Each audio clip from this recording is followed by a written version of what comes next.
Oh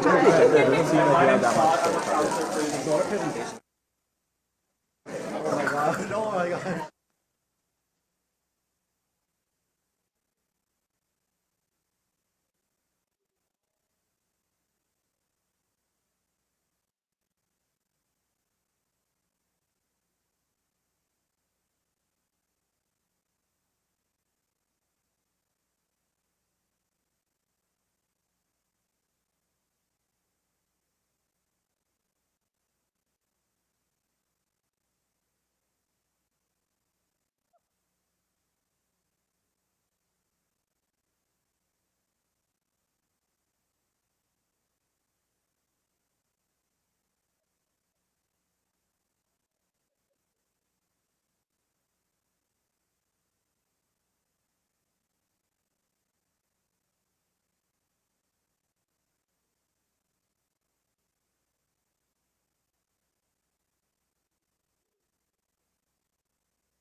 All right, hello everyone.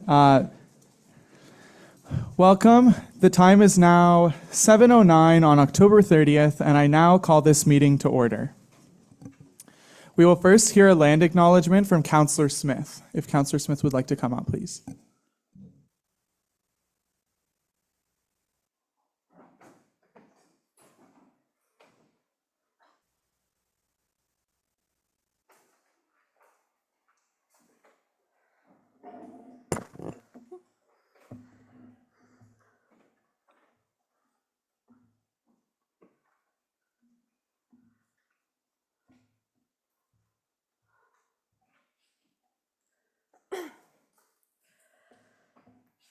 We have all heard the land acknowledgement speech read many times, but most of us have never learned the history of any of the nations or the treaties it mentions.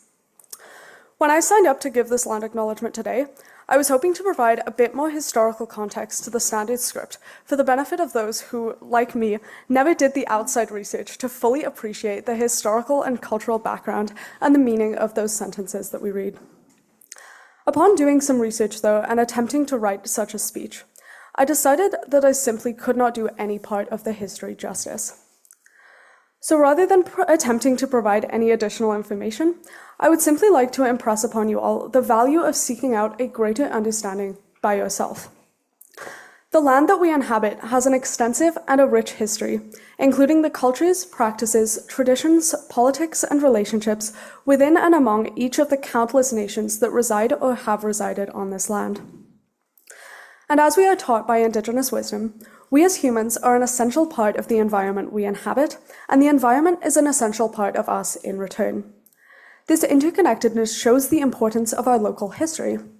Learning about the first peoples who have lived on this land and who continue to care for it, learning about their systems of governance, their cultural practices, and their historical alliances and relationships provide a unique understanding of the context that we are in today, physically, culturally, and politically. And the importance of this understanding and research is also expressed within Western knowledge, which I myself can speak to more as a non-Indigenous student and as a history minor here at Western. In my classes, we learn about how current events and context are all fully dependent on what has come before us, and how in order to fully understand the environment we live in, we therefore must study history. And the history of our context and our environment, as Western students and as residents of Southwestern Ontario, is inseparable from that of the original inhabitants and the contemporary stewards of this land, the Anishinaabeg, Haudenosaunee, Lenapehoek, and Attawandaron peoples. I would thus like to acknowledge the land that we reside and learn on is the traditional land of these nations and these peoples, and that these lands are connected with the London Township and Sombra Treaties of 1796 and the Dish with One Spoon Covenant Wampum. I would also like to encourage you all again to research the history of this land on your own time and to reach out to those with other experiences, perspectives, and knowledge to build a deeper connection with the land and the history that is a part of all of us. Thank you.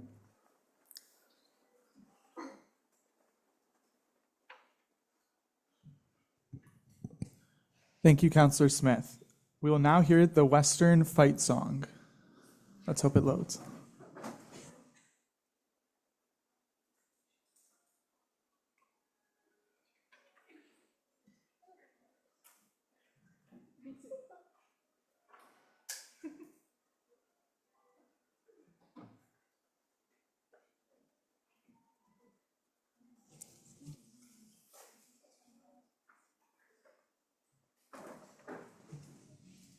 We love suspense.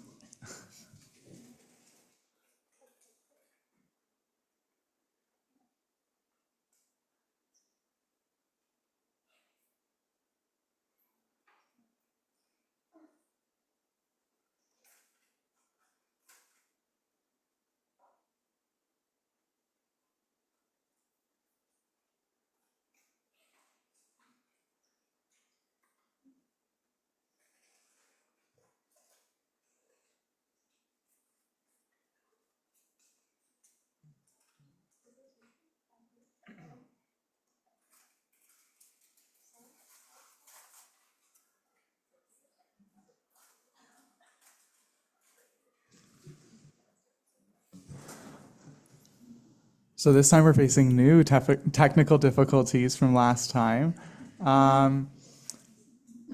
Is anyone interested in singing the fight song for us today? Are we actually? All right, you can come on up if you'd like. Are we Yes. all going? I don't remember it. It's on the...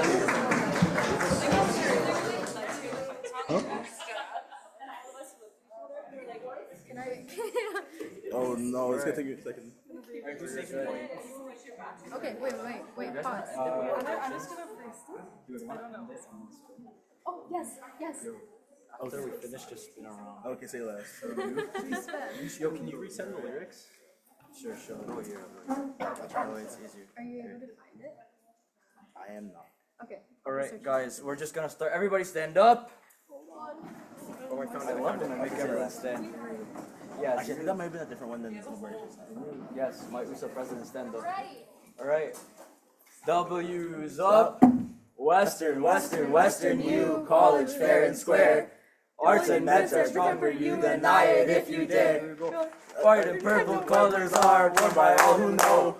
Just which color is the best, come and let us show that this you is our you, and for her we'll strive to do our best and fight with might and main. What's made, we will always adore her, our alma mater, Western School of Fame. When Western U goes marching down the field, you know our team will never ever yield. And though the other team has lots of pep, you see our team, they'll know their other step. And when the game goes down in history, it's another Western victory. The cheers go out for Western U, rah, rah, rah. To the right, mahala, rackety-roo. The sky of Western U, W-E-S-T-E-R-N, Western, woo! Yup. Green, play. Rotate. Gregory, get back here.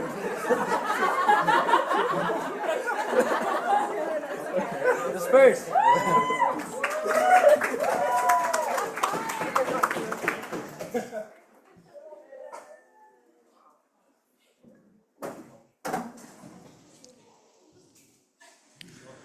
Well, thank you, science. All right, counselors, please head to Echo 360 to record your attendance. The session ID is noted in the agenda.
All right, thank you, counselors.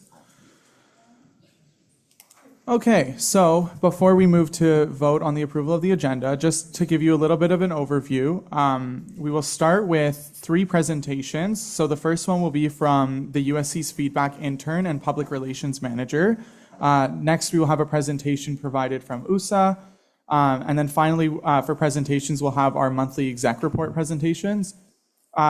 After the presentations, we'll have our 4 action section. So there are three motions to vote on in this meeting in the agenda. So the first is the monthly motion to approve exec reports. And then there were 2 policies up for scheduled review by the ACOSC. So the other 2 motions are to amend those policies, just to be a little bit more updated. Before we move to approve the agenda, are there any amendments to the agenda of this meeting to be made at this time?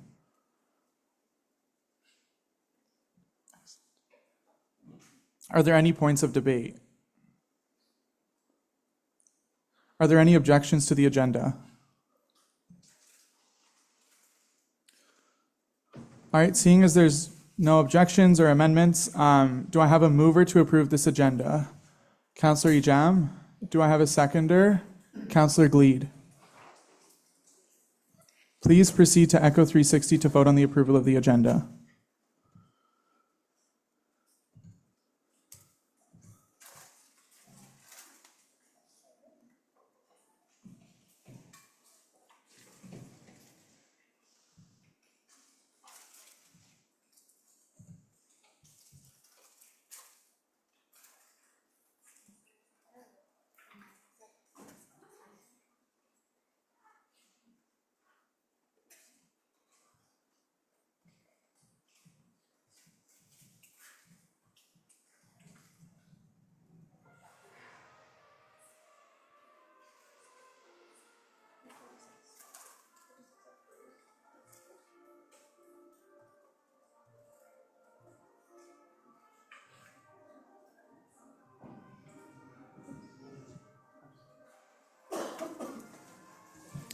All right, the motion passes.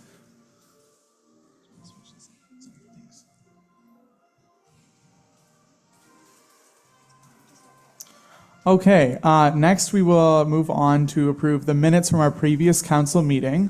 Can I have a mover to introduce the motion? Councillor Bennett, and a seconder, Councillor Smith. Are there any amendments to be made at this time to the council meeting minutes from last time?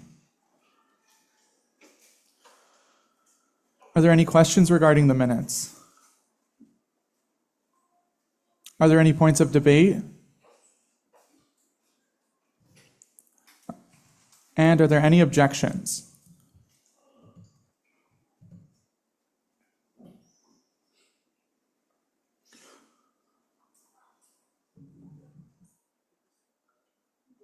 Okay, please proceed to Echo 360 to vote.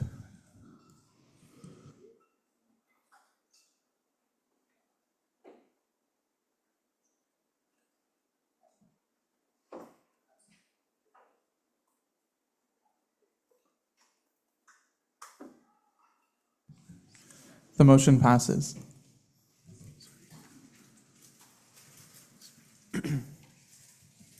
All right, so just a couple of reminders I wanted to provide council, or like just some information. So for context for what you're hearing outside, Theatre Western is doing a tech rehearsal for a show that they're doing. So that's why you'll be hearing music and stuff outside. Our land acknowledgement form is live in our council forms folder. So that's if you go to council documents and then you go, there's one that says forms. And so in there, you'll see the land acknowledgement sign up. We don't have anyone currently signed up for any of our future meetings. So I highly encourage all councilors to sign up. It is on a first come, first served basis because you get to pick which meeting you'd like to do it for. And I'll send you a confirmation to confirm that you will be scheduled for a specific meeting.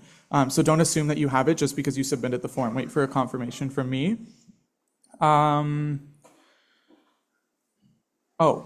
When we are in voting periods for motions, just a friendly reminder, it's not a social portion of the meeting, so just make sure that we're remaining like quiet so that councilors have the chance to vote if they haven't yet. We typically will call a recess right after the vote concludes, so you will have an opportunity to move around and leave the room, grab a drink or whatever. But just keep that in mind when we're voting on motions. If you haven't filled out the name pronunciation form, so that's one I sent out, and that's also on the forms folder on your Google Drive. Please fill that out so I make sure I'm saying your name right in these meetings. One other thing is, so the agendas are always accessible to you on your council drive. When you get an email from me, like saying, reminder, here's the agenda, that's not the first time that you're able to see it. It's a lot earlier than that. So you're always able to access the agenda through the drive. If you just go to the specific month, you'll be able to see the agenda for council and review it. The ACOSC always meets on Fridays, so typically the draft will be finalized for council by Monday. So just keep that in mind, like you don't need to wait. I will always send a reminder email, but you don't need to wait for that to see the agenda. Yeah. Okay, and assuming we get through everything tonight, there will not be a part 2 for this meeting. Please note that we are working on updating the council legislative calendar digitally, because I know it's not really showing up for people for next month, but you can find a PDF of the legislative calendar that I just sent out yesterday or earlier today. So just keep that in mind if you're looking at specific dates for things. Yeah. And then, yeah, if you have any questions about anything I just said, feel free to reach out. Okay, we will now move on to our first presentation on student feedback. I invite Ms. Trottier and Ms. Ribeiro to the front.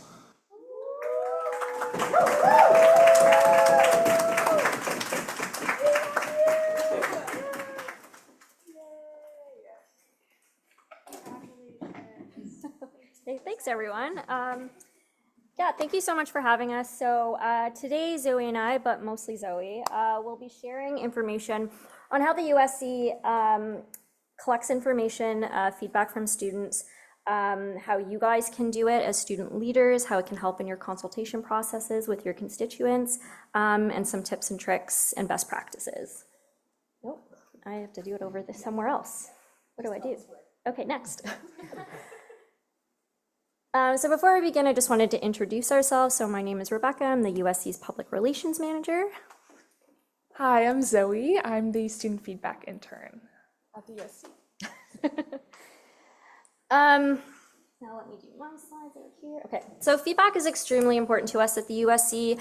It informs our advocacy effort. It informs the events we put on, our services, operations, pretty much everything we do. So we take it very seriously. And our approach to it this year is we're really trying to ensure that we're collecting the information that our student leaders need, that we're planning and the way that we're going to collect it, how we're going to solicit that feedback, and what that report looks like back to the USC and again our student leaders. We're really trying to be consistent with the feedback we're collecting year over year. That way we can track trends, pain points for students, and that information can be shared year over year.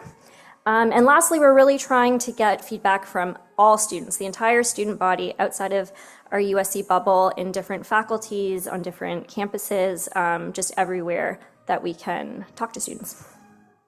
Oh, I keep doing that, okay. So new this year, we're trying some different things. Our mantra that I've been saying to Zoe a lot is like, let's try it and see what happens, and hopefully it works. So we're doing a lot more feedback booths at USC events. You've probably seen Zoe sitting there. Please come say hi to her if you see her. We're using other avenues like our broadcast channel that recently launched this year to ask some fun, easy questions for students. We purchased a Happy or Not machine. If you've seen it, it's the one with the smiles and frowns that you can just press and walk by. So you'll be seeing that at the booths and in different places in the UCC.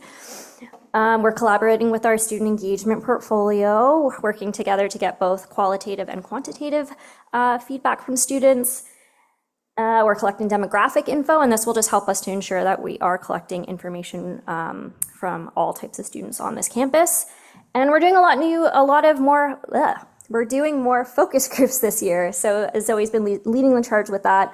We're getting some really good information on how students feel about the WAVE, our Purple Store, our advocacy efforts. So we'll be trying to do more this month and next semester. Has anyone done any of our surveys? Okay, great. Next time, I hope everyone puts their hand up. Okay, I'll pass it over to Zoe now. Awesome. Thanks, Rebecca. I'm going to talk about, firstly, why you should collect feedback. It's really important to hear from your constituents when putting forward motions because you are representing your constituents, so you want to make sure you're listening to them and accurately or fully representing what they want from you and their perspectives. And in terms of how you can do that, you first want to outline a few objectives. I recommend 1 to 3 very specific objectives, making sure that any questions that you're asking are relating back towards solving these objectives or answering some specific question that you have. And another important part of feedback is knowing your audience. Obviously, in this situation, the constituents are going to be your audience, and understanding what kind of information you need is the next step. For surveys, which you're probably mostly familiar with, it's great for quantitative information. These are your like yes or no questions where you can get quick responses. And when you have specific questions in mind, you're trying to reach a large audience. Focus groups are more conversational. These are with 8 to 10 students.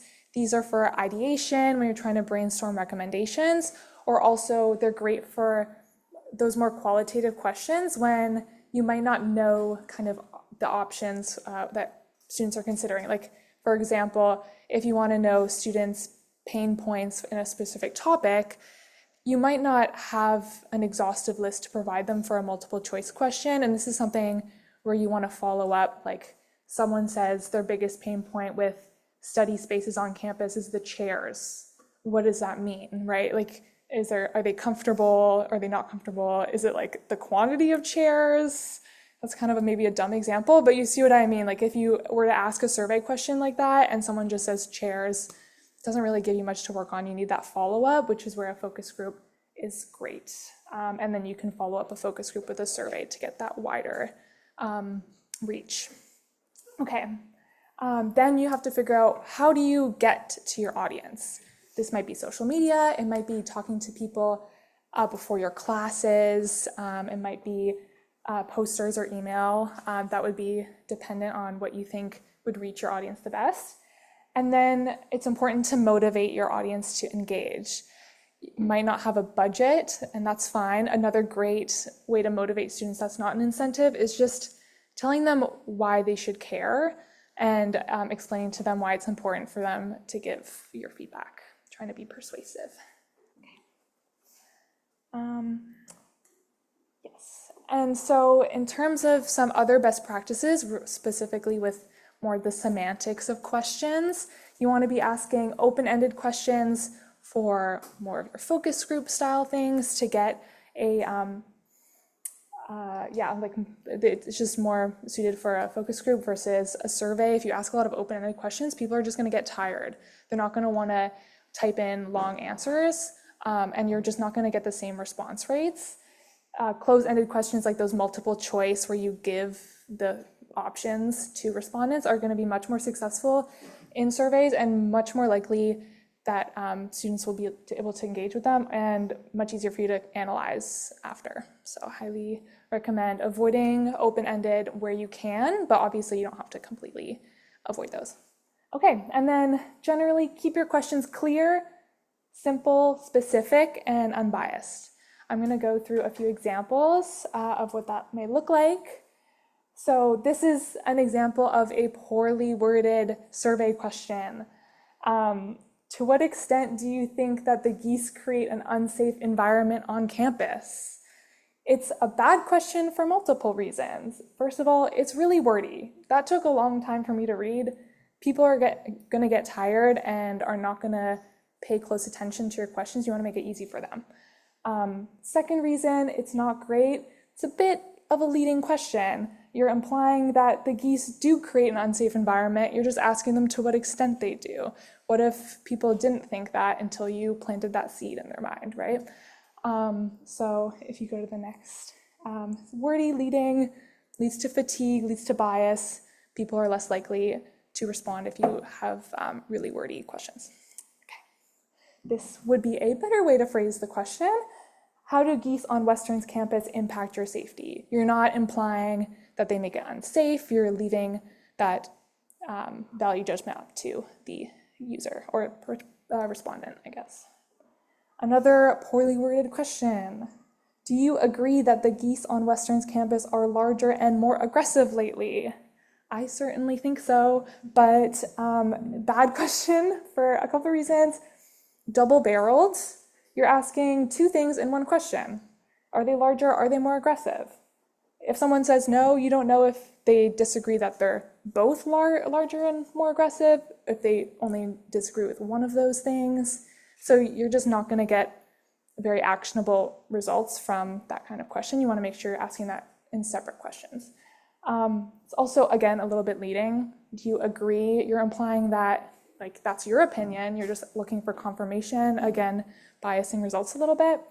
And yeah, so a better way, and it's also not super specific because it was just like lately. We want to give a time frame to make sure like someone might interpret lately as a month ago versus another person might interpret it as a year ago. Okay, better way to phrase it. Have you noticed a change in the size of the geese on campus from 2023 to 2024? And then you could ask a subsequent question about aggression if that's what you're looking into. Any questions so far on survey or question best practices, focus groups? Anything? No? Okay, fantastic. Now we are going to attempt to do a little bit of a demo. Qualtrics is a survey platform available for free to all of you. It is much better than Google Forms for a number of reasons. It does a lot of the work for you in terms of analyzing the data. It's a lot more powerful of a tool, and it just looks more professional, in my opinion. So yeah, it's available for free if you go to this link, or if you just look up UWO Qualtrics, it'll be the first link that shows up on Google. And then you can log in using your UWO credentials right there. And then I'm gonna walk through, I'll just speak loudly because I won't have the microphone, but what that looks like on the back end. Has anyone used Qualtrics before? A couple people? Okay, great. Oh, awesome, thank you. Everyone cross their fingers. Otherwise, Yeah, I'll we don't leave have a it to backup you. plan, so I hope it works. If it doesn't work, you can play with it on your own. But, okay.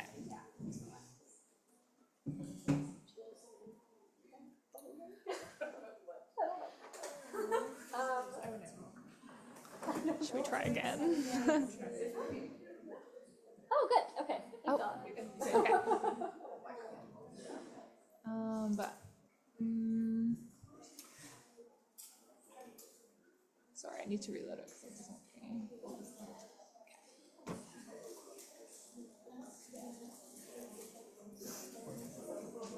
We're doing good for time.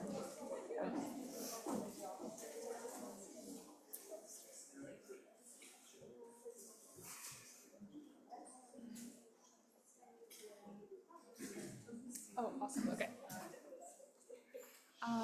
So this is Qualtrics.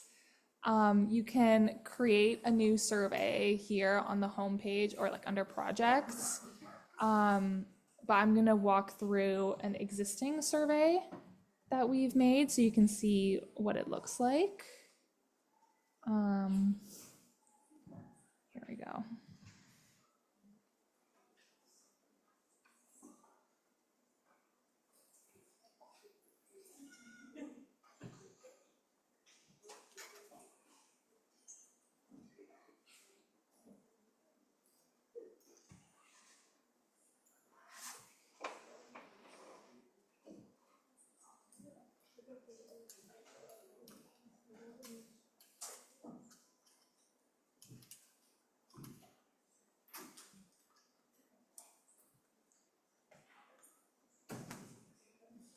Okay, maybe we'll do some informal feedback while we're waiting. Are you guys more likely to fill out surveys if there's an incentive attached, like a monetary incentive? Yes, yes, yes. Okay. Gift cards, is that still? Yeah. Tech, more so? You would fill, oh, okay. Yes, you have an answer, or you're just putting up your hand? Oh, you agree with tech? Okay. Cool. Yes. Oh, yes, yeah. We are currently soliciting feedback on food security. And something else? No. Awesome. Okie dokie. So once you create a project, it's not fully loaded, but this is mostly what it looks like.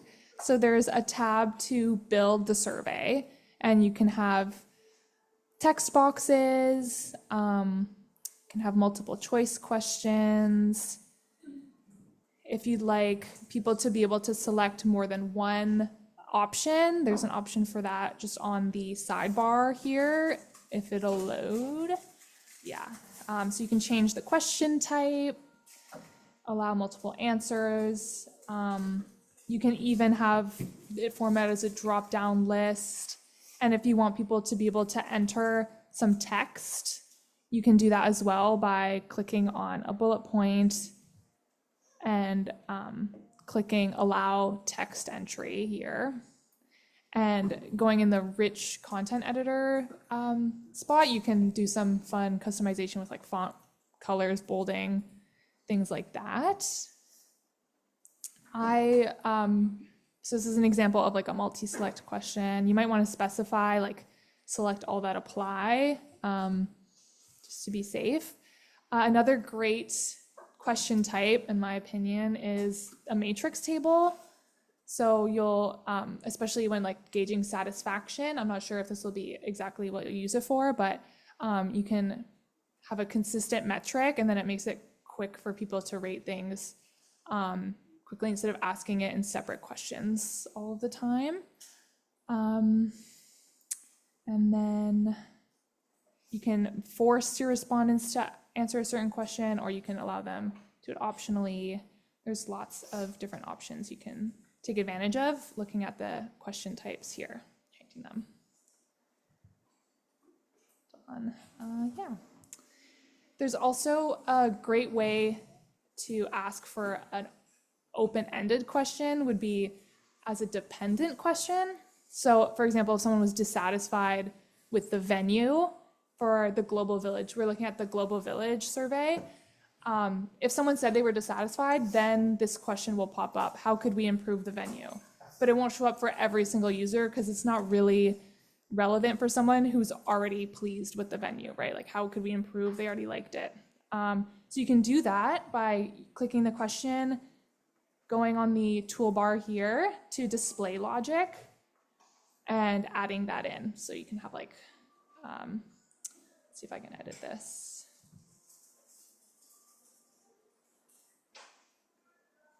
So you pick the question that you want it to be based off of and the condition, and then you can add multiple conditions and an operator here you can change. Anyone have any questions about building the survey so far? No? Okay. I'll quickly go over some other tools. I don't think workflow is going to be helpful for anyone, but distributions is where you might find QR codes to distribute the survey, links as well, and then you can track, like if you have a QR code and you shared a link, you can see how many people found the QR are filling out the survey from the QR versus the link. So that's pretty interesting to see if you're doing multiple of these campaigns. I feel like putting in like the Jeopardy music right now or something, but.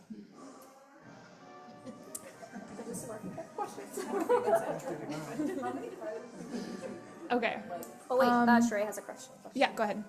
When we do sample surveys, how many prizes do we usually like allow up to people to receive? Like I know for food support we're doing 5, like have a chance to do it, but like is there a usual trend for how many people? I think it's pretty dependent on budget, really. Like if you have the budget to do like one big prize, that could be a great incentive if it's like a piece of tech or a larger amount of a gift card. Truly, we haven't tracked whether the number of prizes has made a difference. Like if there's 5 gift cards you could possibly win versus 1 and a larger amount, that could be something we could look at. But yeah, I'd say budget probably is the biggest motivator for that. Definitely. And also like if we can reach people, email is usually like the best, but we can't really like send out a mass email for every survey that we put out, I think. And it's also hard to determine because say like one survey will be posted 10 times on our Instagram versus another one will be like 3 times. So, and they'll have different prizes. Like how do you say like what actually caused people to fill it out more? Yeah. Probably should have more consistency. Yeah. Yes, go ahead. Does politics have a feature to duplicate surveys? So if like they're doing like faculty councils are doing a survey for something that's kind of similar to another thing, you don't have to like rebuild the survey again. Is that a feature on it? Yes. So if you click create new project, and then you can say like create from scratch or create from an existing survey, and it'll just make a copy for you. Okay. You can also add people as collaborators. So like different UWO, anyone who has a UWO email address, you can add them so they have access to that survey and the results as well, the data. Thank you. My back's starting to hurt. Okay. So this is the data and analysis tab. Ooh. Here you can see individual responses as they come in. You can export your data as a Excel file or a CSV, I don't know. I'm a little dyslexic. And then you can also look at your if you do include open-ended questions, you can use this text IQ feature, which will basically let you tag responses based on common themes. So if you're seeing like going back to like the pain point in academic spaces, for example, if a lot of people said chairs, like you can tag every response that includes chair, and then it'll like create a graph for you or like create a table for you. Like this many people said they had problems with chairs or whatever it might be here. So that's a great feature. Just add a topic and then you can do that later. The results tab will give you a kind of overview of your results. It'll put it in nice bar charts for you. And then you can also create a report to share with others, which I think is a great tool, and you can customize how the results are displayed in the reports tab. so I like this one better. And in the report, you can share it almost like a Google Doc. You can get a link to a live file and no one else will be able to edit it other than the collaborators. But this way, like anytime you make an update, someone will be able to see it, it'll be displayed and they can kind of interact with it pretty easily. So I think the reports tab is a really powerful tool for sure. If it'll only load. Okay. And then I'll wrap up quickly after this. Okay, yeah. So it might not load, but it's great tool you share here. Can put images and text.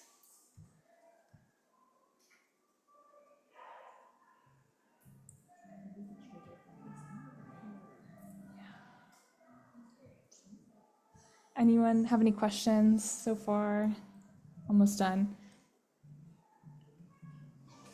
Yeah, so here's what a report could look like, and you add text boxes, you can add and customize your different graphs, and lots of cool tools here. It's pretty intuitive, so I would not worry too much. You can customize like what kind of visualization you're using, what question it's going to be, and even like if you want it to show percentage versus like just number of responses, you can do that. I highly recommend if you're doing like a multi-select question, you're probably going to want to see the percentage of responses, not choices. Just watch out for that. Yeah. I think we'll wrap it up with, we have one more slide. We'll go back here and wrap it up.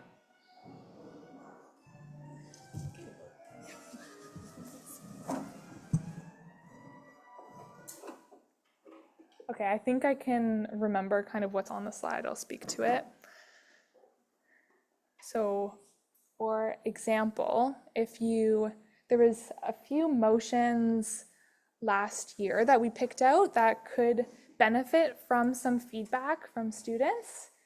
Notably, there was a motion to support the City of London's as of right housing increase last year, and that's a great one to use a survey for. Can gauge support for the motion among the student body, and advocacy is always more persuasive when you have kind of statistics behind it and data to back it up. So that's a really powerful way to use survey for a motion.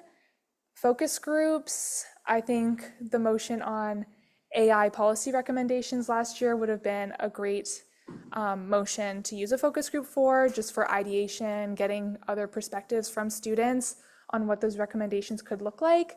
And that just ensures that the recommendations, A, resonate with students, and B, are informed actually by the student body and a diversity of perspectives. Yeah. And that's, I think, all we had planned for today. Does anyone have any last comments or questions? Well, if you guys need help with feedback, any support, our team is here. Please feel free to reach out. We can help you get started or bounce ideas off of, or if you're looking for information on past results or surveys that we've done, absolutely reach out.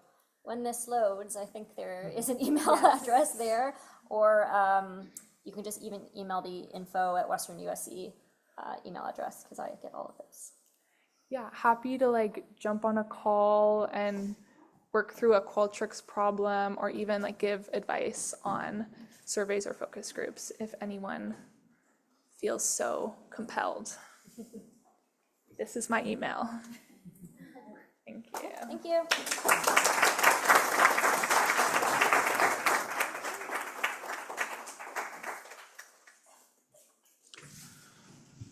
All right, thank you very much. We will now move on to the presentation by the OUSA. So I invite the presenters up to the front.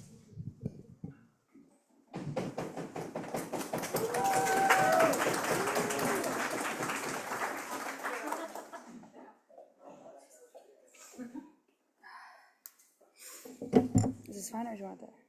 This is good. Okay. For you. Yeah, thank you. I'll get my own. Aww. I feel like a Dear God. Okay. Hi, everyone. So just a little bit of context is Malika and myself as president give this presentation at every member school of USA throughout the year. And genuinely, it usually is students' first time hearing it. Not first time, but like they're not quite as familiar with USA usually. So some of this you will already know because I stand up here once a month and talk about USA. But I'll try to skip over some of the stuff that I talk to you about a lot.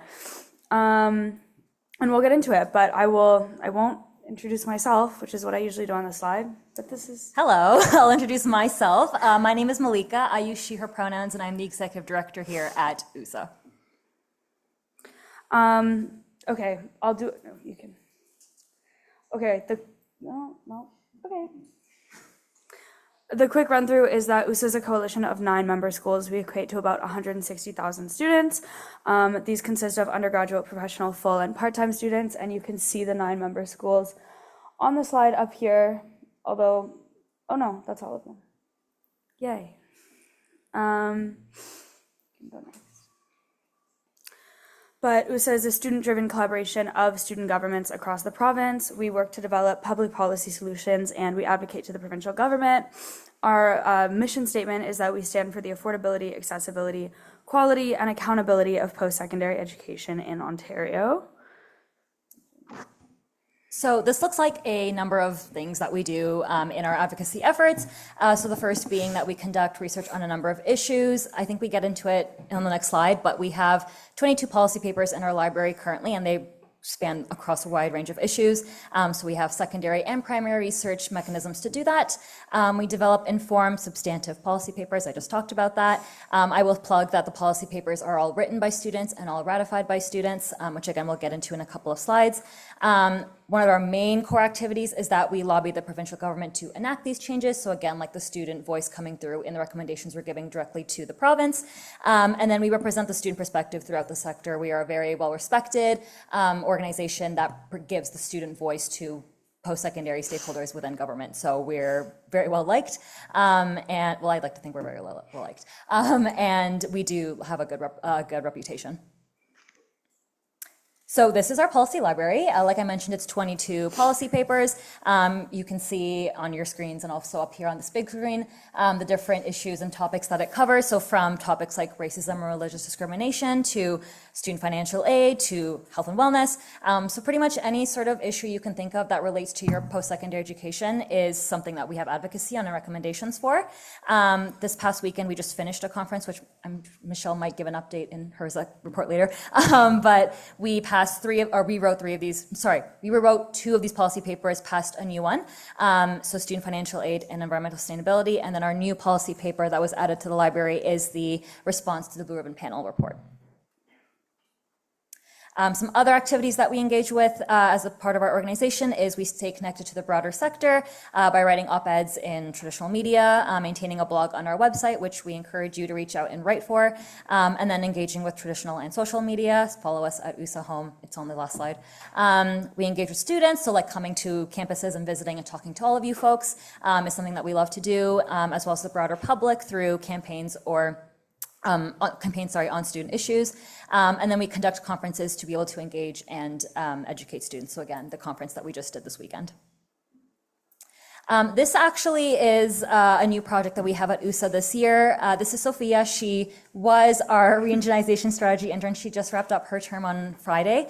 But the purpose of her role was to carry out this initiative we had for the organization to re-indigenize our structure. So we had Sophia travel around to different member campuses across the province to understand how USA can meaningfully and continuously include Indigenous student voices in our work and organization. We figured we had this really, really good platform for student advocacy. So what are ways that we can better amplify and elevate the work that Indigenous students are doing on their campuses? In that regard, but also internally at USA, how can we better indigenize our processes and structure? And so she just tabled her reports at our conference on Sunday. So this is USA's structure. The structure, again, very similar to the USC, serves as an accountability mechanism, which ensures that we're constantly driven by Students, so every student that goes to any of the member institutions that I listed on the second slide is a member. That's what students means. And then when we hold our GA, or our General Assembly, twice a year, each school sends a representative number of students to participate. So we sent 13 students to that, whereas other schools that are smaller only sent like 5 or 9, but it's all representative that way. And then also within General Assembly and even within our school itself, every member school has what's called a member of the steering committee, which acts as the board of directors for the organization. And amongst that board of directors, we have elected an executive, and then the executive also gives direction to the home office. So Malika is part of the home office team. There's a few more of them over in the gallery. If you guys want to give a little wave, I just see Tiff right now. Yay, they're really great. They have 2 managers of research and policy and a manager of operations and communications that handle the day-to-day operations of the organization, whereas it's the students who are on the board of directors who kind of set the organizational and strategic priorities and goals for USA. This is just a photo of the steering committee, which is my board of directors. They have, so I'm the president, which is why I'm at every campus visit. Typically it would be me and Malika, and then like if we were at Laurier, it would be Brody, etc.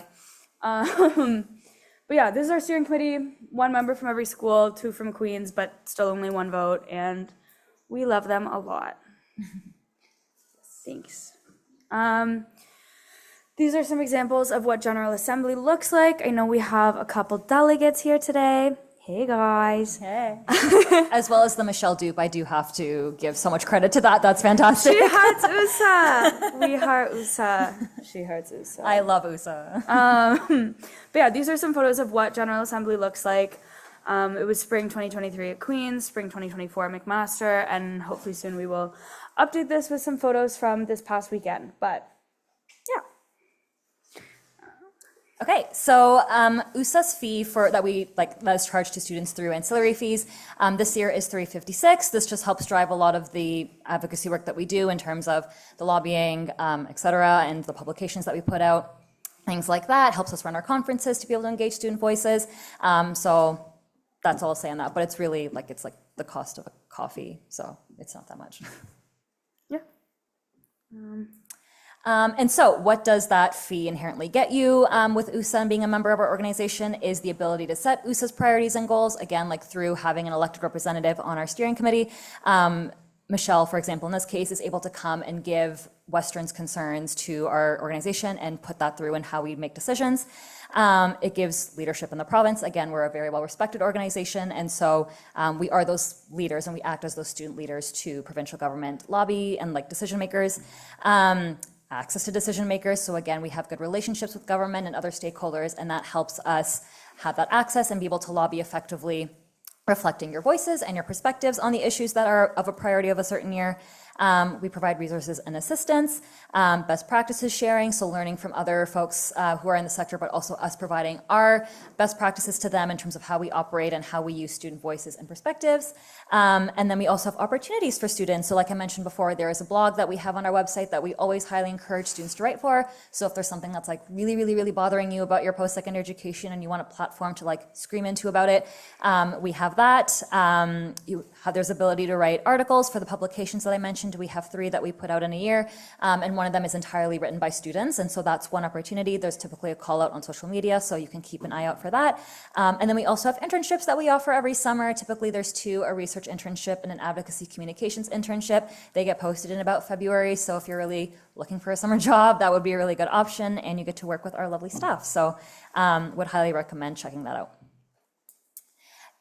So we run a couple of campaigns a year. We wanted to highlight what those have looked like in the past few years. So last year we ran a campaign on truth and reconciliation and what that looks like in terms of the 94 calls to action related to post-secondary education. And so we had a piece of art designed by Paige Chartrand, who's a student, an Anishinaabe student at Laurentian, and she is an artist, and she designed this really, really beautiful Every Child Matters design, and then we took that design and put it on pins, and then we distributed those pins out to member campuses for students to have. And so that was one way for us to raise awareness and tie it back to our recommendations on Indigenous education for post-secondary students, but also as it relates to the 94 calls to action. Another example is a campaign we ran on the OSAP clawbacks. Has anybody heard about the OSAP clawbacks? Ish. Did you know that a couple of years ago, the provincial government took away $400 million from OSAP? Yeah. So that is what this campaign was trying to get the government to reinvest that money back into the program.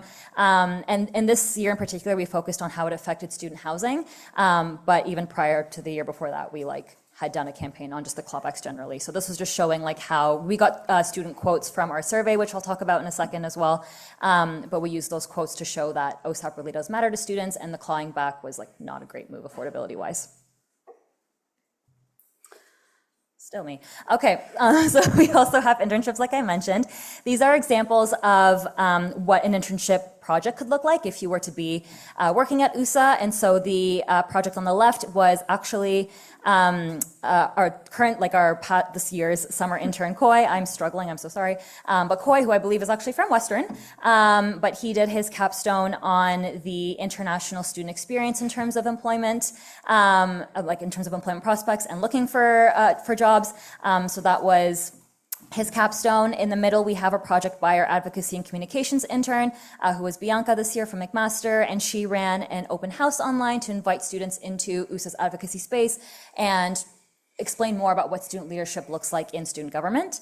And then on the right, we have our capstone from our advocacy communications intern last year. His name is Charlie. He's from Brock, and he did a video podcast with different students and different student leaders across our member campuses to talk about a certain topic. So in this case, it was racial equity from a student at Mac.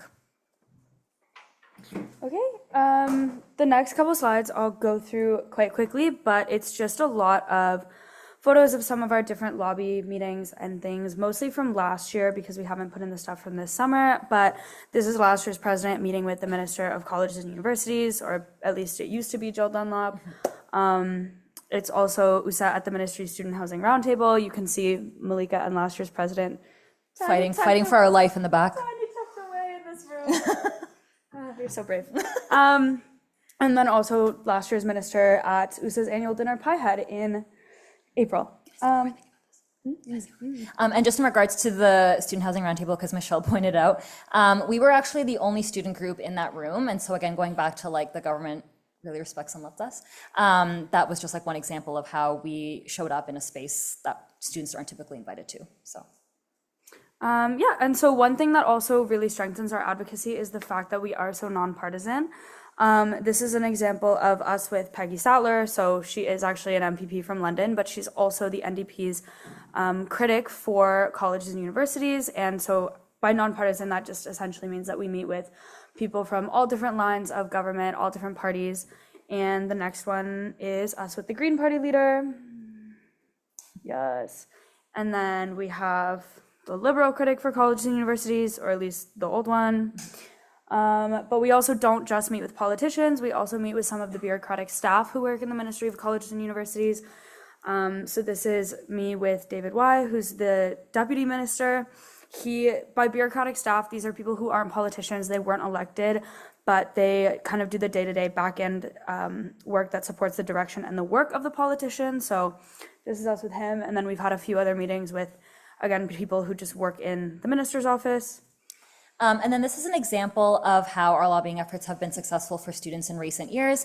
And so this is a screen grab of a press conference during COVID times, where the minister at the time took USA's recommendation on amending Regulation 13116, which was about sexual violence policies at universities, and they took USA's recommendation to make them more trauma-informed and survivor-centric, literally direct language from our policy. And this was the press conference at the time to announce those changes. So it's our then president from a couple of years ago with the associate minister and minister. And then so another key function of USA is that each year, we do lobbying all the time, but each year a new board of directors comes in from a new generation of elected student leaders. And every year that board of directors determines 4 advocacy priorities that we have identified to be the most important to students across our 9 campuses. This year we have, again, the first one being investing in post-secondary education. So this covers the lack of funding that goes to the institution itself, but it also covers the lack of funding that's going into student financial aid, specifically in Ontario, that's OSAP.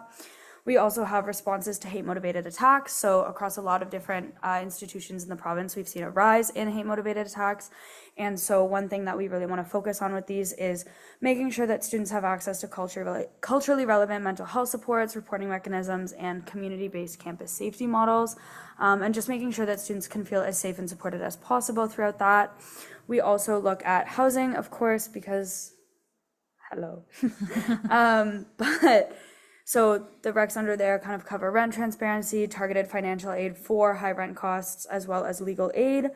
And then with food insecurity, we look at, again, targeted financial aid, data collection, and funding for like food bank infrastructure.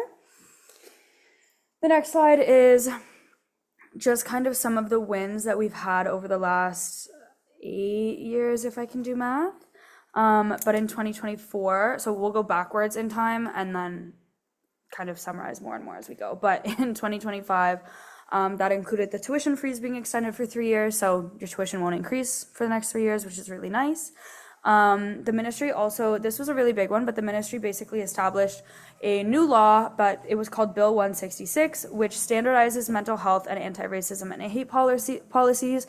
So up until this bill, it actually wasn't necessary for Western to have an anti-racism and hate policy, which is crazy.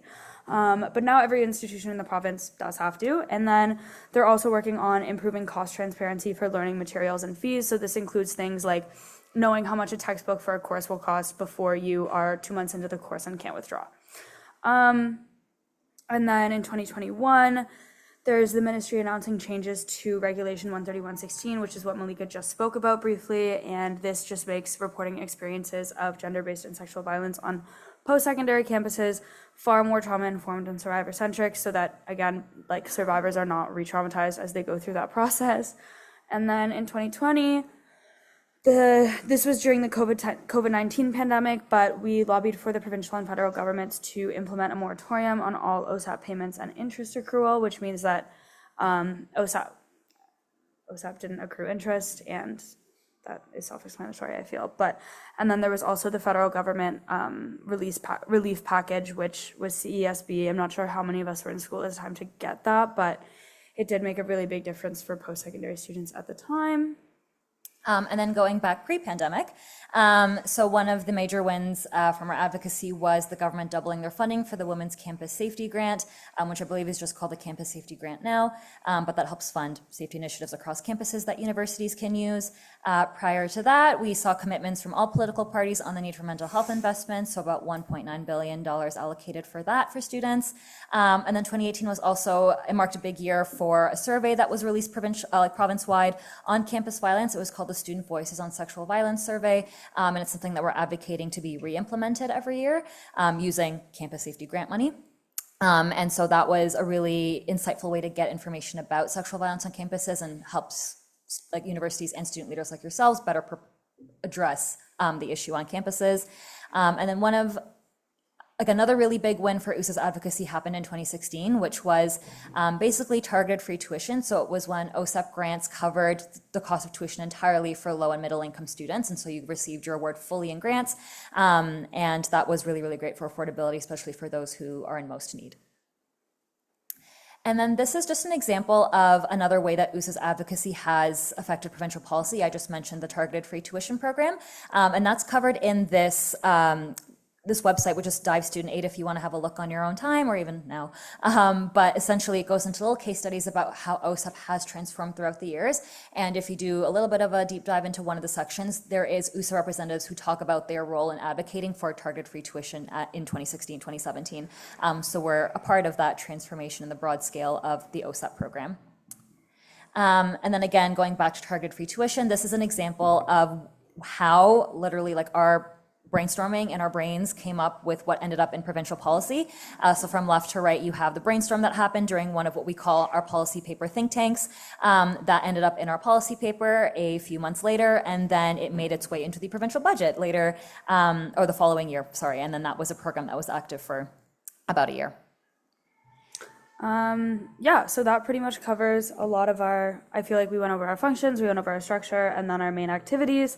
This is a list of all of the member schools again, and then you can also email info@usa.ca for literally any questions related to anything, but also especially if you are interested in writing in a blog. I would totally check out the USA blog. I did not do anything when I was a student, but I think that I was always very, very engaged with it, and I kind of regret that. And now I get the chance as a steering committee member, but I am far busier than I was in undergrad. So you should totally check that out. And again, if there's anything you're passionate about, I would very much recommend sending Tiff an email. Look how kind her face is. She'll be so nice to you. She's not scary. And then, yeah, you can also follow USA Home on Instagram, which you should. I hope you do. And then also, any other questions related to USA, always feel free to approach me, because I'm always here. And one other thing that I'll plug about following us on our socials, again, it lets you know when we have those internships that are available, as well as any opportunities to contribute to articles and publications. It will also be a plug for our survey that's launching next week. Yay! It's called the Ontario Undergraduate Student Survey. We run it every 2 years. So please check your emails. It launches next Monday on November 4th. And we would really, really, really, really, really love getting your insight and feedback on your post-secondary education. Like I mentioned, we use this excessively in our lobbying efforts. It's really what carries through the student voice. I showed you the quotes that we used from that survey in our campaign. We use it in our notes for lobby meetings. So please, please, please fill out the survey and tell your friends about it, forward it along. Like, you have a chance to win a $100 Visa gift card. I just heard that financial incentives are important to you. So that's one for you. But yeah, we are happy to take any questions about the organization right now. And if not right now, you all know where I work and live. So send me I was just going to say, why would they know where you live? Haha. Anyways, maybe the joke is that I live in my, I don't. Thank you for listening. Okay, thank you, bye. We're done. Have a good night. Thank you.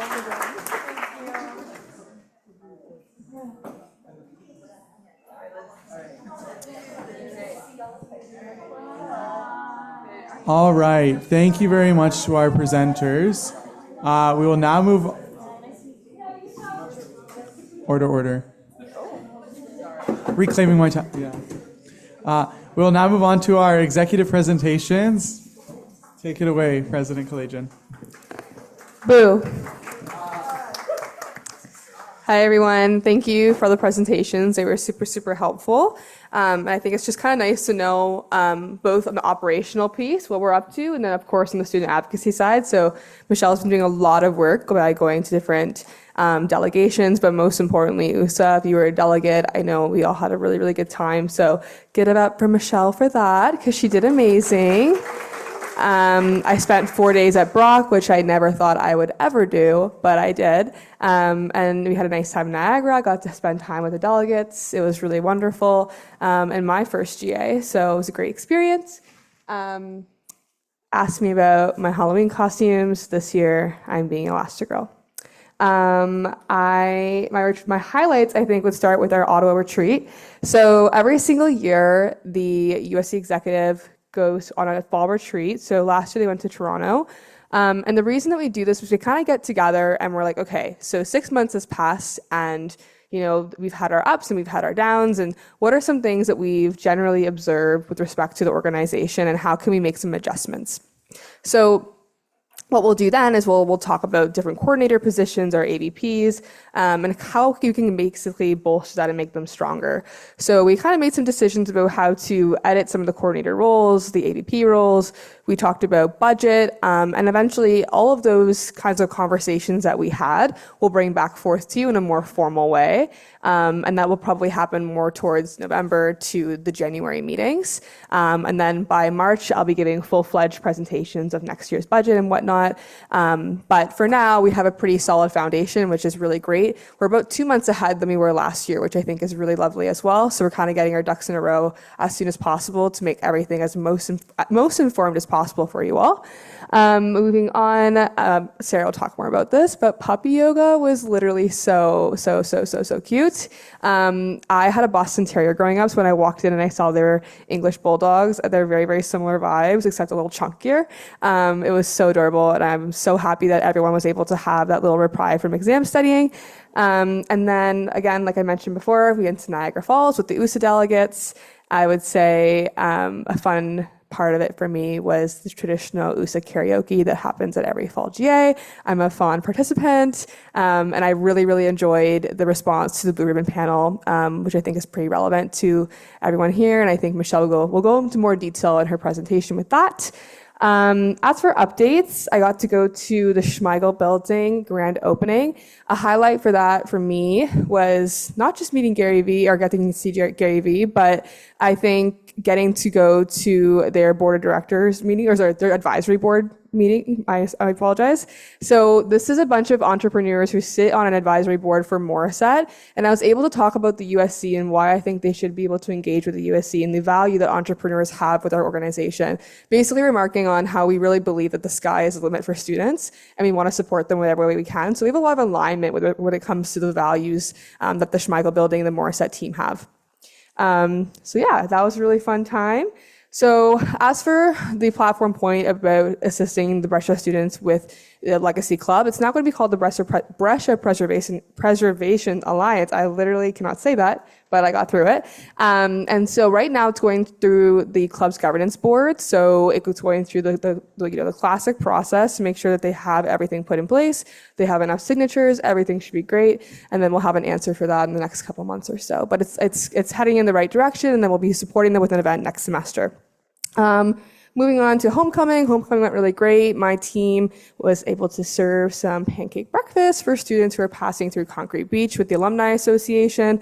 I was able to go to my first Alumni Association meeting this weekend, which is actually the leader of the Alumni Association is Matt Helfand, who was a USC president about 12 years ago. So it's kind of nice to see how full circle that is. And he's here now and back again. And nice to have somebody who's been in my shoes now running the Alumni Association board. So that was awesome. And I also got to go to the Mustang Hall of Fame dinner where they inducted like a 1977 football team to the Hall of Fame. So it was all these guys who played, about 40, 50 years ago. Got to see them come together, and it was really special. And it was actually hosted by Senator Marnie, and she was really wonderful getting to meet her. So yeah. And then lastly, our collaboration with Forest City Films. So I actually provided some tickets to Arts and Humanities as well as SFIMS just to kind of get that relationship started and going. And we'll have more to kind of chat about next semester as regards to the film festival and how we want to collaborate that on. Then for upcoming, so Free the Dot. Probably something we haven't talked about in a while, and the reason for that was we're kind of figuring out as for where the dispensers are in the university. One thing I noticed is that there's a couple dispensers in buildings like the support services building, which is primarily staff. It's the HR and parking and finance planning of the school. So not that many students pass through that building, but we have 3 dispensers in there.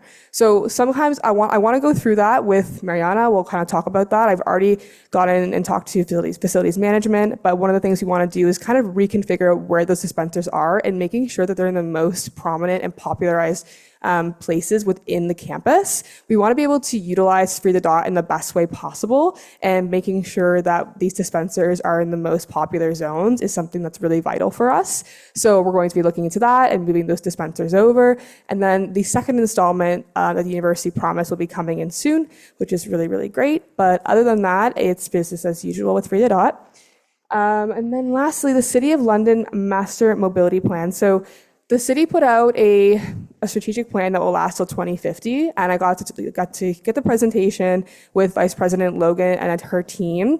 And it was really interesting to see kind of like the feedback that I got from that, and a really big thing that came up was transit, and they were really looking for more student feedback. So one thing that I'm going to be doing in the next week is reaching out to the faculty councils and connecting you with a member of that team just so we can disperse as many consultations from different areas of campus as possible. So I'll be reaching out and connecting you with a member of them so you can kind of talk about mobility planning, get involved in municipal politics. Michelle, cheer. Yeah. Okay, the next Remembrance Day. So Steve from nursing has been really, really helpful with this, as well as the beloved Peter Kermack. And we will be kind of planning out what we're going to be doing for that day. And essentially, there'll be some student collaboration. We'll also be hearing from some veterans, of course, on November 11th. So if you'd like to come check that out, it's at 10:30 in the McKellar Room, the McKellar Theater. And then lastly, it's literally crazy to say out loud, but campaign school is on November 9th. So if you're interested in a position like this one, or if you're interested in rerunning for counselor or faculty president or senator, definitely think about running. I think that is one of the best decisions that I've ever made. And if you want some tips and tricks about how to run a proper campaign, get some feedback from our full-time staff who are on the more side of the operations of the business and things like that. They're really great to speak to, and they'll be able to provide a guiding hand. So other than that, that's everything that I had to yap about. Any questions? No? Okay, amazing. Happy Halloween. Thank you, President Kalajian. I now invite Vice President Batista up to provide her report.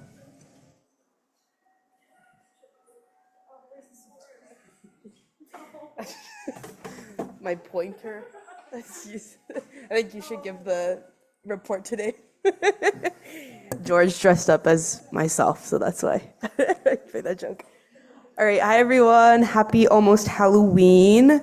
So on my slide today, I have asked me about my Halloween costume. I went to a Renaissance fair last month, and I got a bunch of gear, and I needed an excuse to wear it again, so that's what I'm wearing. I'm being a fantasy character. I have a sword over there too, pretty fun. I also had a burger before this meeting, so this corset is super tight, and I can't wait to take it off. All right. So, some highlights. First off, Emily mentioned this, we did the Ottawa retreat, and we were able to meet some alumni that are living there. So that was really fun to learn from them, especially from learning how previous people in our roles have done advocacy. Also, advocacy programming. This month we had Mental Health Day and World Food Day, which I'll talk a little bit more about later. And then also going to USA and supporting Michelle and the delegates. That was really fun. The ride was a little bumpy. My driving is a little rusty, but we made it there safe. And yeah, we're alive, so that was good. All right, updates. So Mental Health Day, that was on October 10th in the Mustang Lounge. Sorry. It was really successful. We had over 500 students come to the event and interact with the activities and the resources available there. So that was a collaboration between the USC and Western. So we had a variety of different USC resources, but also resources from Western there, Careers and Experience, Western International, etc. On a similar note, the Western University Mental Health Strategic Plan is coming out very soon. The estimated time frame is that it would come out to Senate in November. If not in November, then in December or very soon.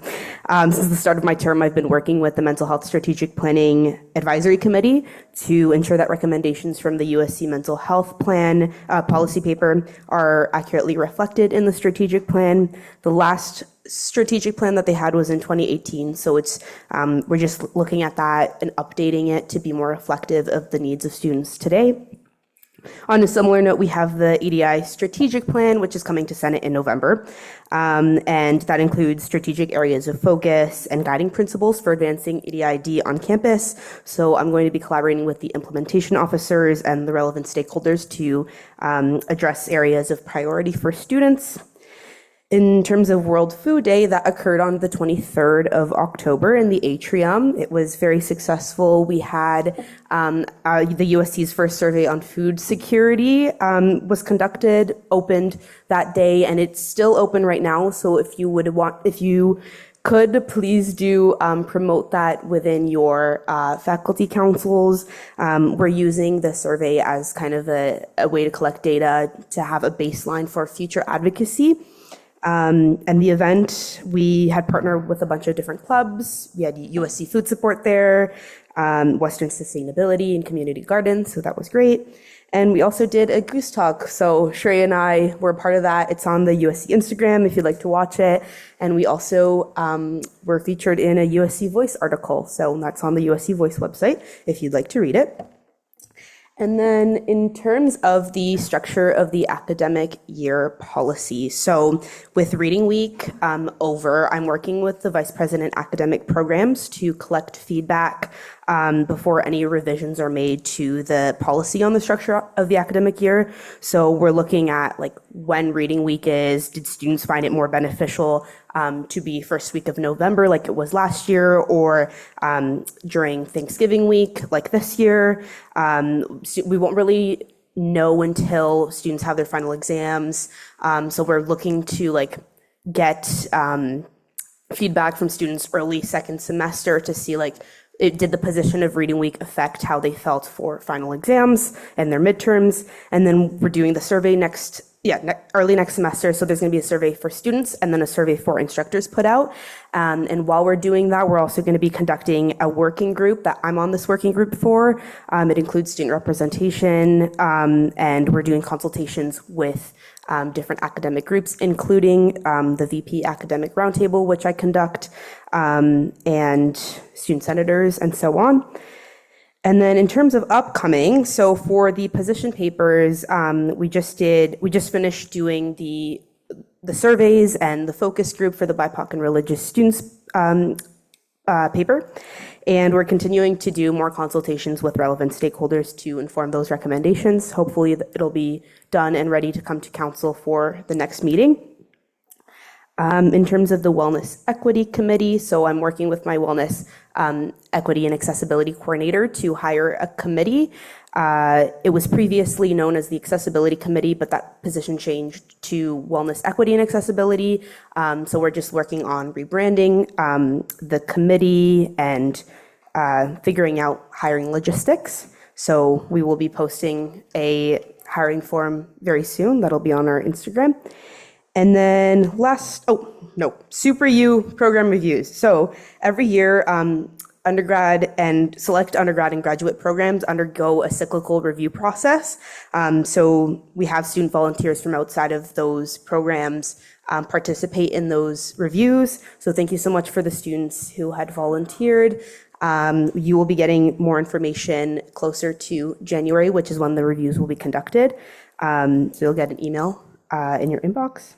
And last but not least, with the academic consideration policy, we are putting out a video very soon. My academic coordinator had been working on that to explain the policy, and we're also working on other ways to engage students, so looking at other promotional tactics throughout the year. So those are my updates. Are there any questions? Okay. Happy Halloween.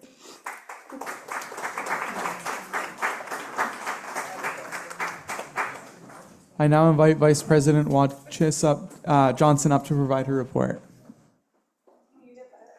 I know. You really do. I'm working on it. No, and there's a gradual improvement every time, and I appreciate it so much. Okay, so some context for this and my report is that it had to be written before I left for GA. But my top 3 highlights that I expected to be my top 3 highlights were the team retreat in Ottawa. It was a lot of fun. We did a lot of networking with a lot of alumni who I'm very, very interested in the ways that they have pursued careers after holding this job. And then Ottawa was lovely. And then in my Ask Me About, I also was able to go to Montreal the weekend after on my weekend, and that was also fun. But thought Pints and Politics would be a highlight. Thank you so much to all those who showed up. Unfortunately, all 8 of the city councilors who were supposed to come got stuck in the same meeting and did not get out until about 8:30. So, but I had a great time with those of you who were there. Don't know if I would call it a highlight, but thank you. And then General Assembly definitely was, honestly, could put 3 highlights just from GA. I had such a great time. We brought such a fantastic delegation, and I'm still getting compliments from everybody else who was there about how good our delegation was. I love all of the people I work with at USA, and yeah, it was a very good weekend. In terms of updates, I've been doing a lot more municipal introductions, which included a couple different city councilors, as well as my first one-on-one with the mayor. This included lots of discussions around what Emily was talking about earlier, which is the mobility master plan, and then just other aspects of transit routes right now in general. We've also been working on developing the position paper. Specifically for me, that more falls under the pedestrian and transit safety position paper. It's almost finalized, and we're hoping to have it go to council next month. If not, it'll be the beginning of next semester. I had a meeting with, so some of this is through USA, but I had a meeting with the new Minister of Colleges and Universities. So they shuffled that in August, and MPP Nolan Quinn became the new minister. Got our first official sit down with him. I think Malika might have mentioned this earlier, but we were the first student group that he took any type of meeting with. It took him a very long time to get accustomed to the role and start meeting with university administrators, and then he has just started doing his roundtables with some of the university presidents, but we were able to get a one-on-one, and that was really great. And he was very, very transparent, and we bonded over quite a few of the same priorities for the upcoming year, so that was good. In terms of campus visits, we had our own today, of course, so I've been doing a little bit to plan that. Malika and I spent the whole day meeting with different members of our administration, and then we also had the rest of home office running a booth in the atrium. And then we've also done Ontario Tech recently, as well as Queens and McMaster, but those might have been before the last council meeting. Yeah, so lots of campus visits, and then General Assembly happened, Pines and Politics happened. I didn't want to put that we passed all 3 papers when I wrote this slide, just out of like fear of jinxing it, but we did in fact pass all 3 papers, as Jane's arm so kindly says. Yeah, so now we have newly ratified 2024 policy on student financial aid, environmental sustainability, and then a response to the Blue Ribbon Panel. So that was the report, that was the policy paper that myself and my AVP Kathlina were able to write, which was very, very exciting for us, and those will be published soon by USA. In terms of upcoming things, I have a tenant rights fair next Wednesday, so you should all stop by.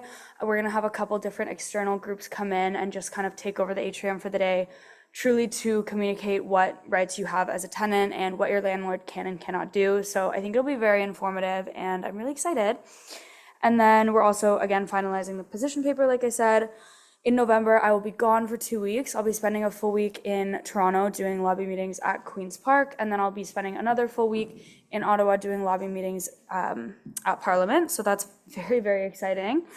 And then also the municipal budget dropped, I think yesterday or today. So we're gonna start going through that, seeing what, it's the municipal budget, they just do slight updates every year. But as soon as we can kind of go through that and figure out what applies most to students and what changes might happen that, again, most affect us, we'll be doing a lot of advocacy related to that throughout the next month and a bit as well. Any questions? Thank you. And thank you for hearing me yap twice today, guys. I really appreciated it.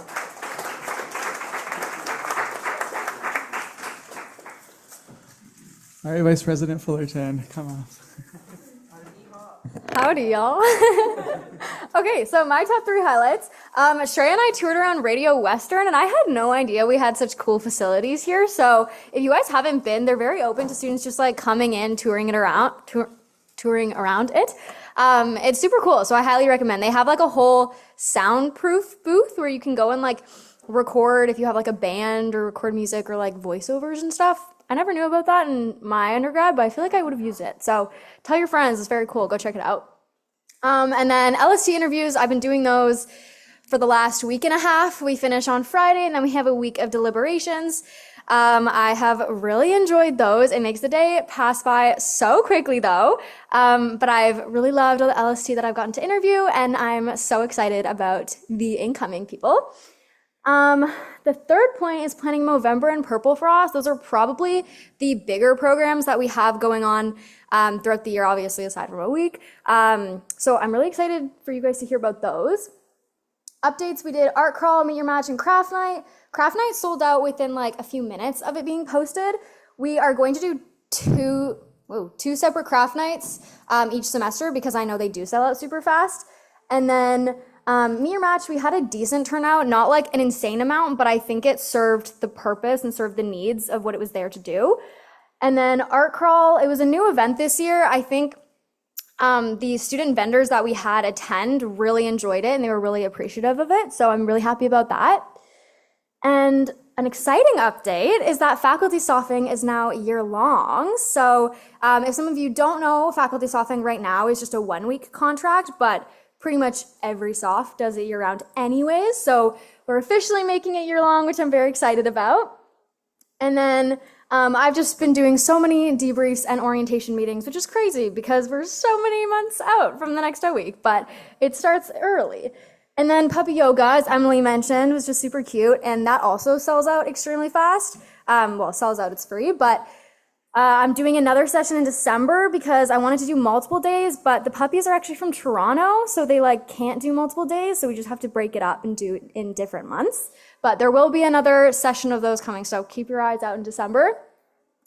And then faculty and career LSU will be hired end of November. Battle of the Bands is happening November 13th in the Spoke. I'm sifting through all the audition tapes right now. I'm super excited, lots of talent. And then Movember, so this is based on Emily's platform. Movember is, we're really increasing all of our initiatives this year. So we're making an entire Movember landing page, like a website where you can get all the information from, because there's quite a few elements to it. But we're going to be posting our main post on Western USC on Friday, and that'll take you directly to the landing page, and there you can get all the information. A little bit of a quick, brief rundown for you guys. There's, I would say, 3 main components to Movember. The first one is that people are going to sign up with a faculty team, but you don't actually have to be part of the faculty to be on the team. You're just going to represent and compete for that faculty. And then that team will raise money throughout the month of November. We're going to have some guest speakers coming in to give talks about men's physical and mental health. And then at the end of November, on Saturday, November 30th, we're going to do a cross-faculty competition. So there will be a series of challenges that faculties can compete with each other. And then we'll have a Shave at the Wave reception afterwards. So I'm really excited about that. And then Purple Frost, this is going to be the first weekend back in January. So it'll just be kind of the most attended and enjoyed events from O Week, but put on for every single student to enjoy should they want to participate.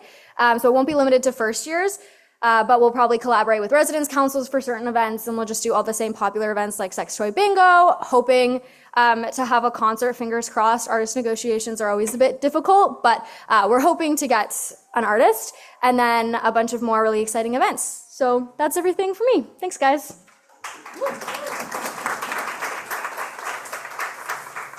Are there any questions for Vice President Fullerton? All right, Vice President Clapper, if you want to come up.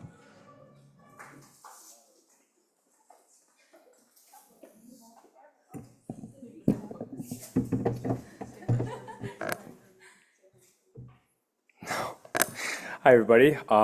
Happy Halloween. Shout out to the Health Side team for dressing up as us. It's nice to know that my entire being can be boiled down into an outfit and a little name tag, so that's pretty fun. Yeah, that's in the name tag, so exactly. I put ask me about how to use ChatGPT to make my life easier. I've been running a few sessions and working with some really incredible students on campus who have been teaching me ways on how to use AI that I never thought possible before. So I've been using it quite a lot in my personal life and in planning and executing tasks. I think a lot of you would probably really benefit from as well. Something that you could probably learn if you came to one of the new sessions, which is in my highlights as well. So first highlight would be the professional development sessions that we did in Ottawa. Everyone kind of spoke about it, but we ran, I think, 3 or 4 professional development sessions specific to corporate functions and kind of how to be a good leader within an organization, which I thought was super interesting. Even more so because it came from past leaders of the USC. So they kind of had the hindsight of what it was like in office and then what it's like once you're out in the real world, kind of working your job after 10 years. So that was super cool. Ran the first session on applications of AI in engineering. So I had 2 wonderful students in the new Schmeichel building run a session for engineering students on how to use AI for their academics.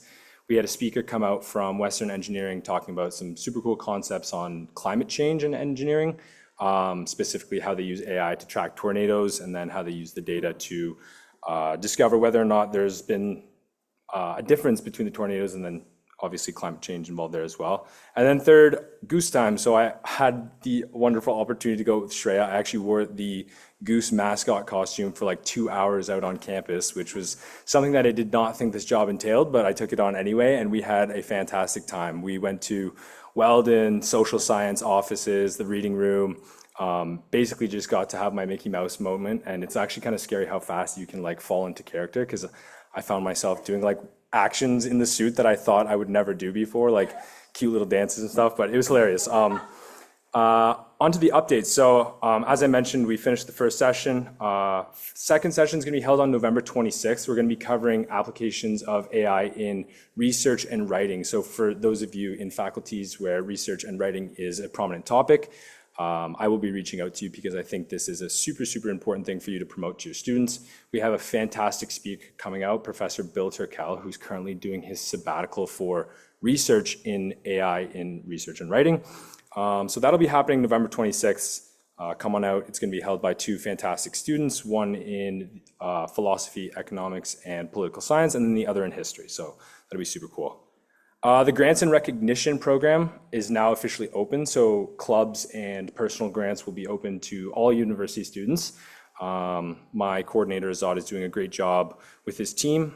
We've also increased the recognition program pretty significantly to kind of recognize some of the academic achievements on campus. So those will be going out shortly as well. So I've worked with him and then as well as Emily to kind of highlight some of the areas within the USC and then the university overall where we could be doing a little bit more of recognition monetary-wise. So that'll be going out very soon. So keep your eyes peeled for that. It'll probably be something that'll be super beneficial to promote to your students as well. Club ratification season has started. So the CGB is well underway. They're working super, super hard. I can't tell you exactly how many clubs have applied to be ratified, but I can tell you that it is a significant increase. So what does that tell us? That tells us that the club system is working. It's working hard and that there's a huge interest in students not only to be part of clubs and be executive on clubs, but actually to get out there and start their own clubs, which is super, super positive, super great thing to hear. Finally, grocery shuttles are coming this semester. So one of Emily's platform points was to have grocery shuttles that run weekly for any student who is interested in getting a free ride to a cheap grocery store and then a ride back to campus. We've been working hard with USC staff to kind of figure out a logistics plan. It's going to be put in place in 2 weeks, we're hoping, based off of the quotes that we have from busing companies. The plan is that a bus comes to Alumni Hall, picks up a group of students, and then kind of runs a rotation for 3 hours. So the stop will be Food Basics. This decision was made based off of like the deals that they offer students, but also its proximity to campus because it's a lot closer than going to somewhere like Walmart, for example. But the bus will run 2 Food Basics and then we'll drop students back off at 3 convenient locations. We're hoping for O Hall, Alumni Hall, and then somewhere near Delaware as well, kind of to touch on both sides of the campus.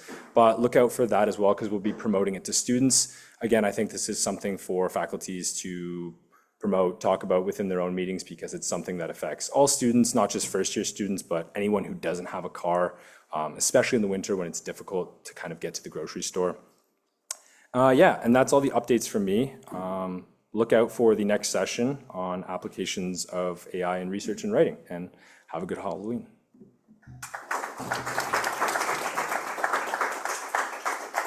Are there any questions for Vice President Clapper?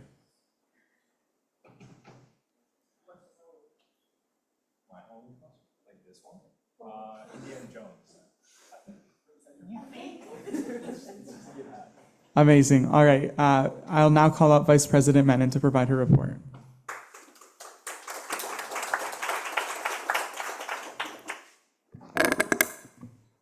Hello. This is like the bad thing about always going last, is everyone always said anything you were going to say. My highlights also include touring around Radio Western. That was really fun with Sarah. Something also we learned is if you guys are doing classes where you need to like record something, like you want like a podcast or like a quiet room, they have like rooms that you can just use for that and they're completely open. So also a really cool thing that you can do. Number 2, Ottawa retreat, super fun.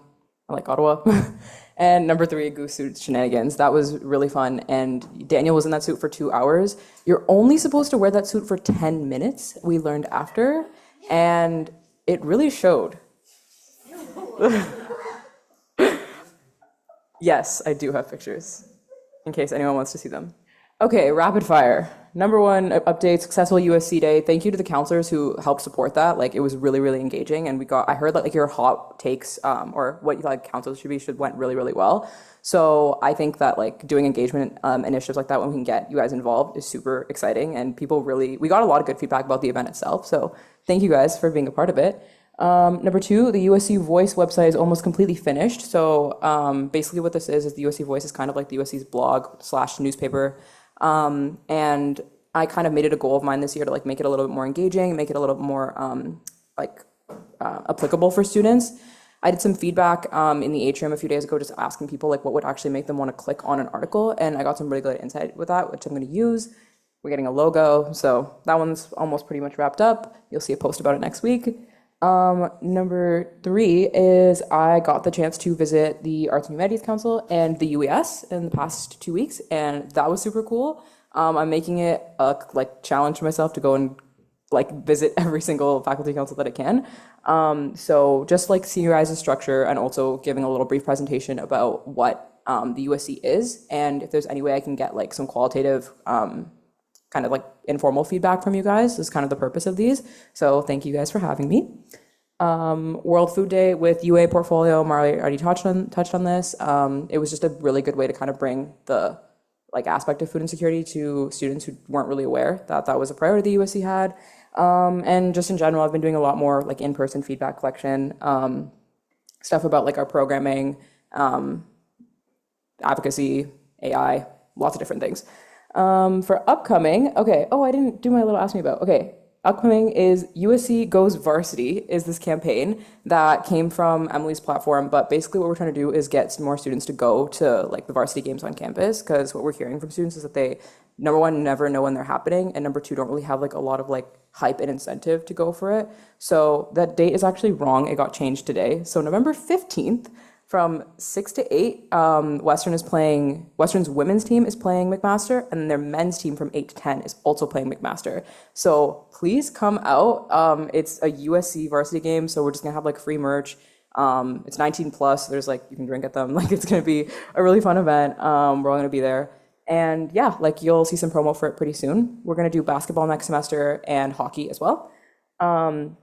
Second thing is Tourism London collaboration. So Tourism London reached out to me, and they're basically just the foundation that works in London to bring students out, not students, just engage people with the London community. So this is a campaign basically just getting students more aware of what's out in London, so you enjoy your university experience more. So that's coming from my portfolio.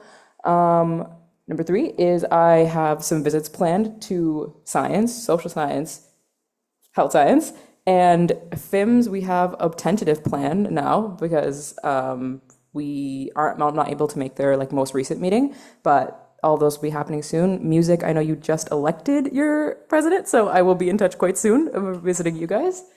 And why me and Sarah visited Radio Western in the first place is we are planning to do an executive show. So I'm in the process of making that a thing. Tentatively right now it's called Exec Unfiltered. We'll see how long that stays. But so we just wanted to make this more of a live event where we just do a little bit more informal, fun engagement pieces.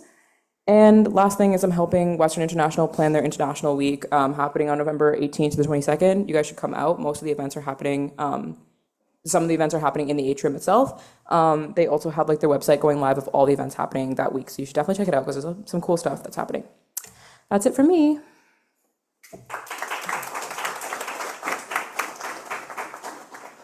Are there any questions for Vice President Menon? Okay, I'm going to motion to take just a 5-minute break, give everyone a breather, and then we'll resume in 5 minutes.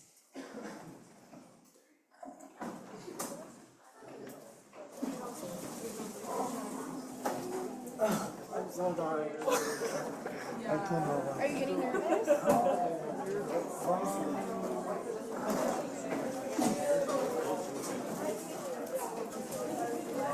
our radio show.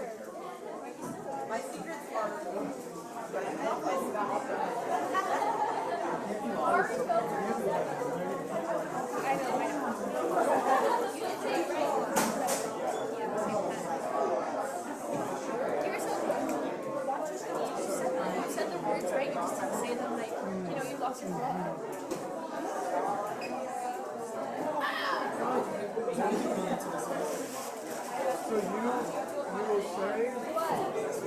I don't know, is there anything we need to discuss? Yeah, that's a good question. Well, it's just those motions. I was like, why am I missing one? But I think I figured it out. I think I counted these as two separate ones. Like the add the one and then discuss late arrival. But guess who texted me? He's like, are you going to speak about the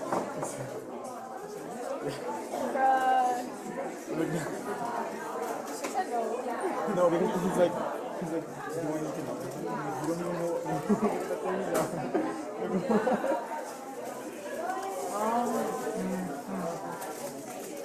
If there is, so I'm gonna say, just like you said,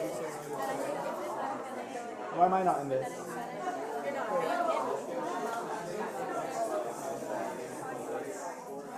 so I'm so USC. you say, that's Sorry, I don't really care right now. Matthew, we make you the happy I do. No, wrong ring size. You want it? Okay, so what are you saying? Wait, do we have anything about the first version? The first version's fun, right? Okay, I didn't review it at all. Yeah, I have that one. I just assumed that one was fine, because that one we didn't really talk about. Okay, double check it. I think it's fine. I mean, That one was like minimal. yeah. This was only so 9. So I'm gonna say, are there any? So do I have a second? I love how you have I'm gonna notes on hope it. that you're gonna put your card up. I love how you and have notes on it. Of course. So when I say, can I have a seconder? I'm gonna hope that you second. Why am I seconding? Because the changes here Technically, I are... can call anyone, but the thing I is, see. a seconder is someone that can support the mover and like speaking Fair, the fair, motion. fair. And I hear you're the most qualified counselor to do it. That might be the only counselor who's... Yes. So then I'm going to say, are there any questions? So that's what people will ask the questions about this. And then when I say points of debate, you're going to say there's like amendments. Yeah, I'd like proposing to amendments. propose an amendment. Proposing amendment. I'd like to propose an amendment. Wait, I need to stress my legs. Sorry. It's I would just clarify anything that it's at points of debate that you're very exploring. Yeah, that's what you can do. This is actually insane. I have to put it up for all of these. Yeah. I have 5. That's good. I have to do it for 5. Are there going to be a question? Then they're going to ask questions about it? And then you have to do more and then question. This is going to take forever. Because you're also prepared right, for everyone to be like, Yeah. passive or stupid. Okay. Wait, what am I going to say if she passes it? I don't even know. We're just changing the language to make it easier and also changing the strike system from 3 to 5 to 2 to 4. I Is there think anything just like else? explain it vaguely. Yeah, if they have questions, then you Yeah. can always. Wait, I'm actually going to read what it is. What is this movie? So this is like. We're just making it easier. The We're just motion is just to change. yeah. It's just making it easier to read as well. Yeah. Is it though? Because I was like losing It great cells. is. If you try I to was do the losing great cells. old one is way too complicated. Yeah. It's really prescriptive and doesn't allow counselors to fulfill their representative responsibilities in a way that So I'm not going to remember all of that. Write it down. Oh. Jane, you want to write it? Jane, write it. Wait, what did you say? Fulfilling your responsibilities. Wait, the old one was too complicated? Is that what you said? Let's hear it. I'm Okay, the old one is complicated and full of jargon. No, it's fine. I didn't notice. And the new one has made edits to make it more clear about policies and about expectations of responsibilities. Wait, slow down. I'm unclear. This one is clearer in terms of policies.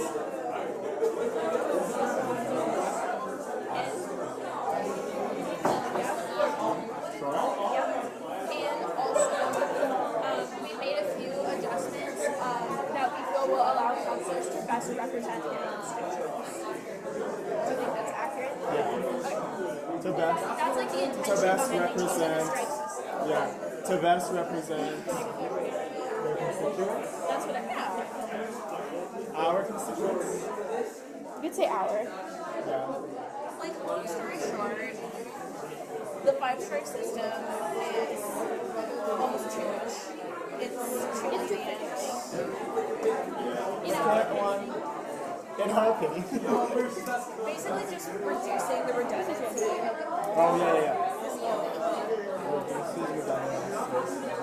We're adding clarity through definitions that weren't there. No, one of them, I was like, I literally looked, I was like, late arrival is nowhere in this policy. Yeah, it definitely should be. No, but I'm just gonna motion to say that an absence includes not being in the meeting as well as early departure and late arrival. So how many motions are you going to do? Hold on. Five? This is where I'm see and ask everything.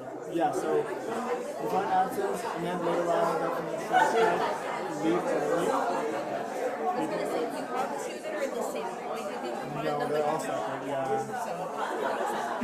So 5. Okay, you got it.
Do it. I'm so ready. Give it a good one.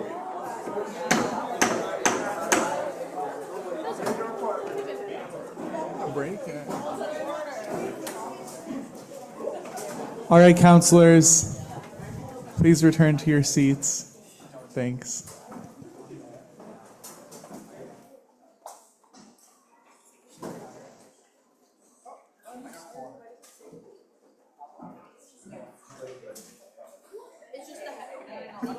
I'll just delete that.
All right.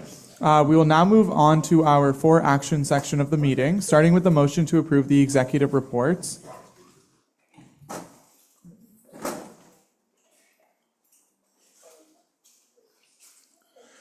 The motion reads, be it resolved that council accept the executive reports for October 2024. Can I please have a seconder for this motion? Councillor Smith.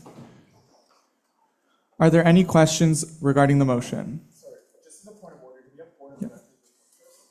We do not have a board of directors report.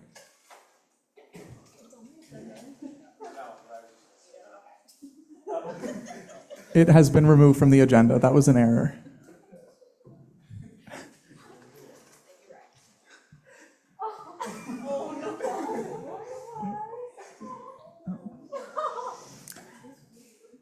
All right. Are there any questions regarding the motion? Are there any points of debate? Are there any objections? All right, please proceed to Echo 360 to vote.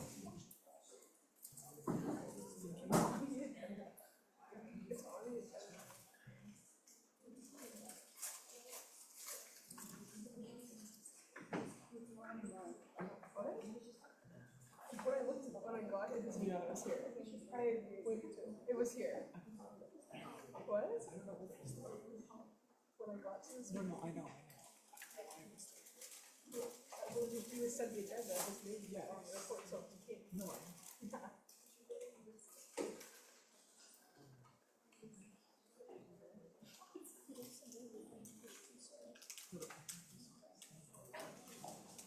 Not really, but.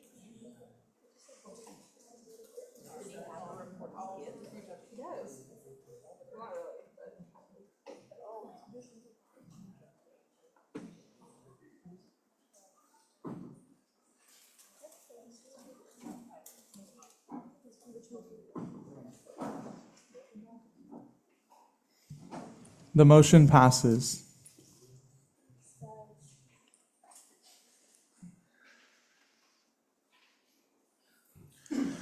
Our next motion is from the Agenda and Council Operations Standing Committee. The motion is to revise the Councillor Accountability and Discipline Procedure as it was up for review.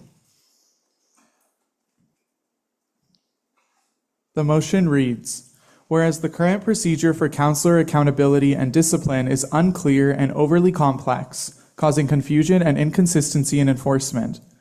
Whereas the use of unclear definitions and overly complicated language and processes may result in inconsistent treatment and categorization of council absences and infractions, creating an imbalanced disciplinary system. Be it resolved, the council accountability and discipline procedure be revised to simplify language and clarify definitions of key terms and processes to ensure fairness and proportionality in evaluating and responding to infractions. Be it further resolved that council accept the amended councillor accountability and discipline procedure. Can I have a seconder? Councillor Malabanan. Are there any questions regarding the motion? Yes, Councillor. Sorry, I can't see your name card, but go ahead. Hi there. Looked over everything. I think it looks great. I also believe, having disciplinary processes to make sure attendances are there is always necessary. We have the same thing in our council at King's. I did have a question specifying around 3.2.331.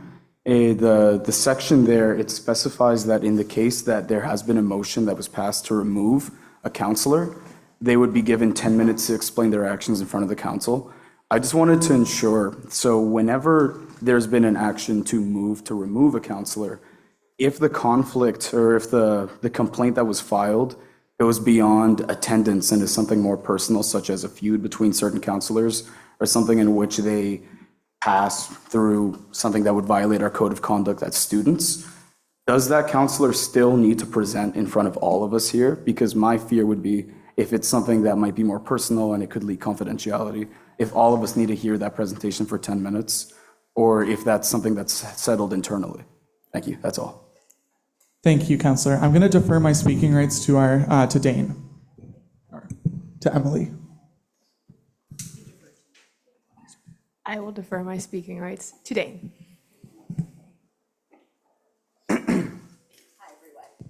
Oh, there we go.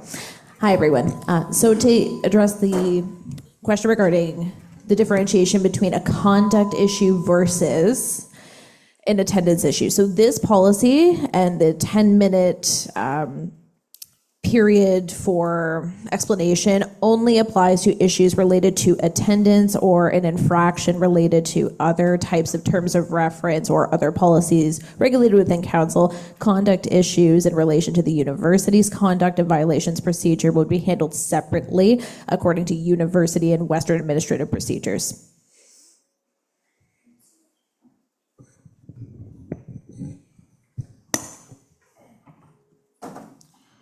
Are there any other questions regarding the motion?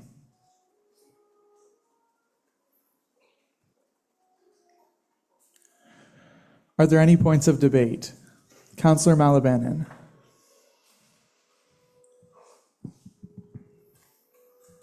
Yeah, just a few things here that we want to address, but I just want to propose an amendment to include absence as a definition. So right now, as it states, it's not stated anywhere as a definition. So absence being defined as not attending a meeting, including early departure as well as late arrival.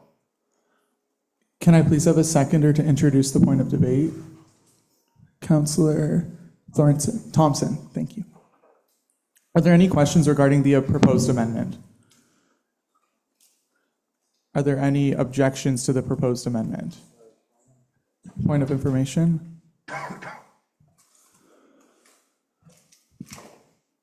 Quick question regarding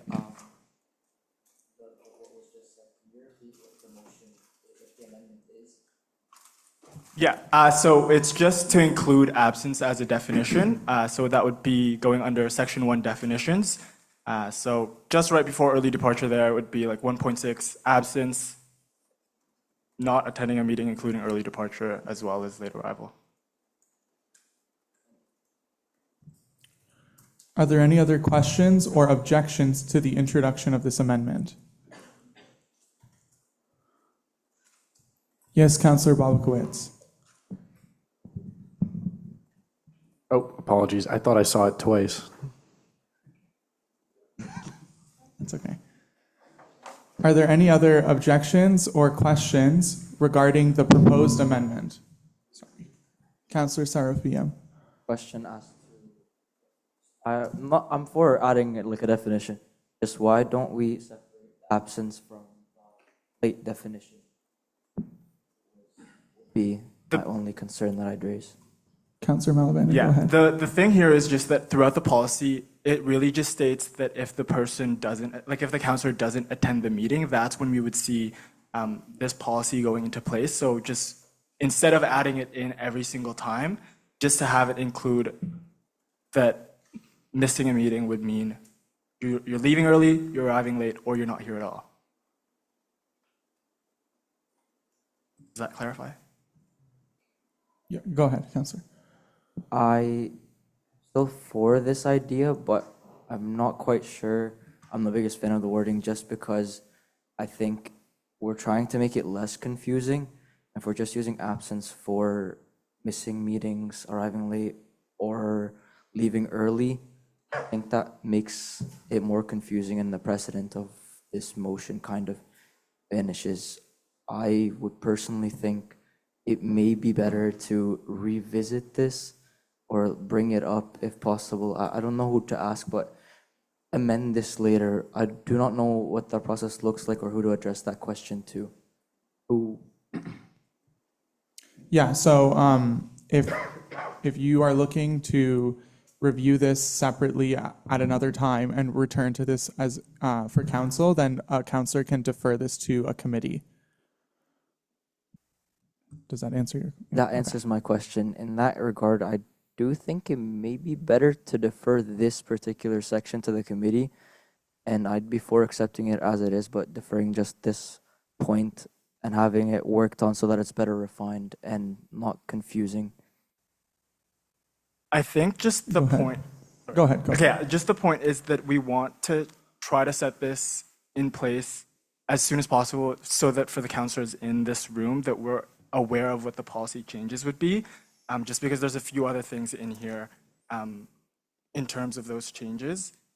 So like if we look at like 3.1.1.1, the language there is the speaker shall send a warning to any councillor who misses one required meeting, but that doesn't really state the late absence or early departure. So the hope is just by saying that, like we can either do the absence, or I think we just say for every single point on this policy that who misses a required meeting, leaves early or departs early, or leaves early or departs.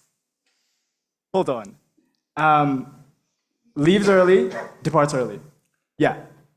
Like we can do it for all three, or we can do it as one single definition. I just think that it would be a lot of words on this policy rather than when we can just define it in the definitions. Are there any other objections to the proposed amendment? Are there any questions regarding the proposed amendment? Go ahead, Councillor. Sorry for talking so much, guys. Just to corroborate onto the point for adding the absences, I believe that, to my understanding, your confusion is that there isn't a definition in place that differentiates between both absences and those that were approved. But I believe in the definitions we have regrets. So if we have regrets as a formal absence that was accepted and absences as another definition that explains those that are not, there is a clear-cut definition between someone who's come and leaves without telling anybody and someone who has pre-informed our council that they can't be there. So I believe that the adding of this amendment makes sense because there's defined terms both for people that have been able to file out a report that they won't be here, and then if this amendment's passed, then there would be also the definition for those who weren't. That's all. Thank you. Thank you. Are there any other questions or objections to the proposed amendment?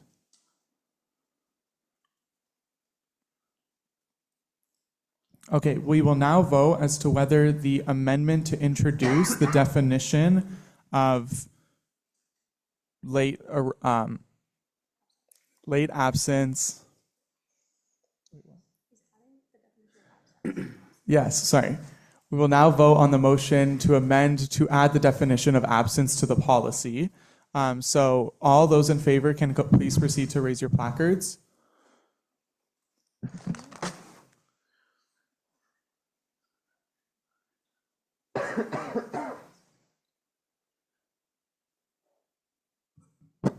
Thank you. All those against the proposed amendment, please raise your placards. And all those that abstain from the proposed amendment, please raise your placards. Okay, thank you. The motion passes with the amendment in mind. Are there any other amendments to make to this policy? Yes, Councillor Malabanan. I'd just like to, right now for late arrival is defined as 5 minutes, just motioning to change the 5 minutes to 15 minutes so that we're a bit more empathetic of people's situations. Are there any questions regarding the proposed amendment? Councillor Bennett. Sorry, was that 15-1-5 or 50-5-0? 1-5. Councillor Glee, do you have a question?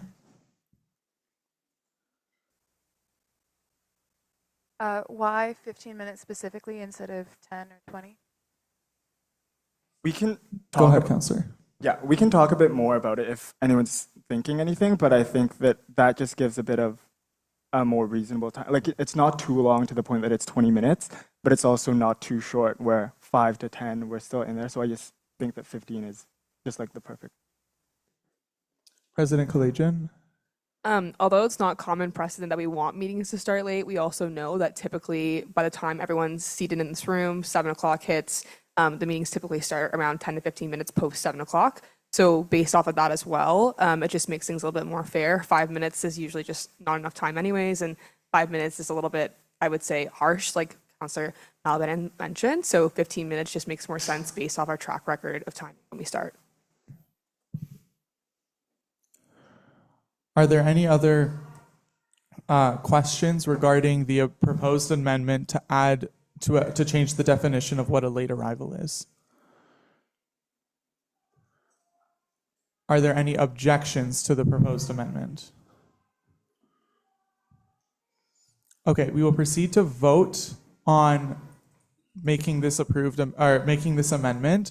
So all those in favor of the amendment being introduced to the policy, please raise. Thank you. Thank you. All those against the proposed amendment being introduced, please raise your placard. All those that abstain from the proposed amendment. Okay, the motion passes for the amendment to be introduced. Are there any other amendments to be made to this policy? Councillor Malabanan. Just for 3.1.5 here, we have, should councillors miss 3 meetings or leave early with submitting a proxy, just to fix the language up a bit, because we already defined absences including early departure, just to strike the leave early part, as well as changing with to without, just to fix that language there. Are there any questions regarding the proposed amendment? Go ahead, Councillor Thompson. Can you please speak into the microphone? Should we be changing the word miss to absent? Like, should counselors be absent from, just to keep the definition clear across the board versus using miss, which is more ambiguous language? Councillor Malabanan, would you Should we propose another amendment for that? Because it shows up in a bit of these. So 3.1.5, 3.1.6, and a few more spots. 3.1.3 throughout the policy. Okay, so would you like to withdraw your amendment to make? Well, okay, I'll do my amendment for the without, and then we can just introduce another one. Okay, so can you please clarify what your new amendment to the policy is? So this amendment would just be to change with to without, so that it would read should counselors, and then we can fix the language there, without submitting a proxy for at least 2 of these meetings. Okay, are there any questions regarding the proposed amendment? Are there any objections to the proposed amendment? Okay, we will now vote on whether this proposed amendment will come into place. All those in favor, please raise your placards. Thank you. All those against the proposed amendment, please raise your placard. All those that abstain from the amendment, please raise your placard. All right, the motion passes to introduce the amendment. Returning to the motion, are there any other amendments to be made to the policy? Councillor Thompson. I would like to propose the amendment of changing the word miss or missed to be absent from, just so it's less ambiguous across the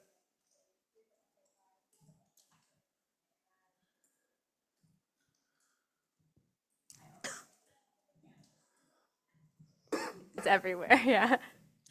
So change, can you clarify? Sorry. So in order to keep it consistent with the definition, as we've clearly defined the word absent, the word miss is kind of ambiguous. If we're saying miss is including being late from and leaving early from, to use the word absent, so it's more clear and more accurate. So switch the word missed for absent anytime it is used in the policy, yes, is what your proposed amendment is? Yes. Okay.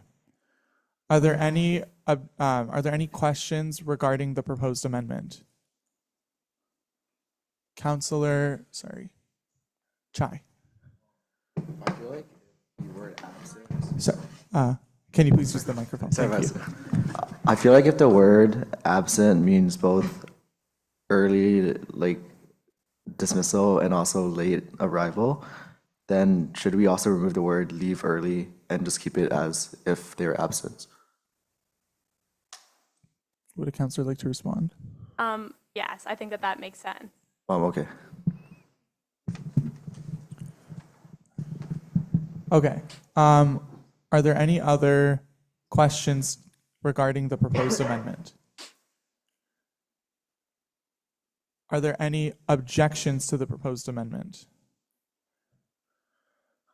Okay, Counselor, do you mind just saying what the amendment is now, and then we'll vote on it? My proposed amendment is to correct the word miss to absent everywhere it appears in the motion, as well as removing the additional language of leave early.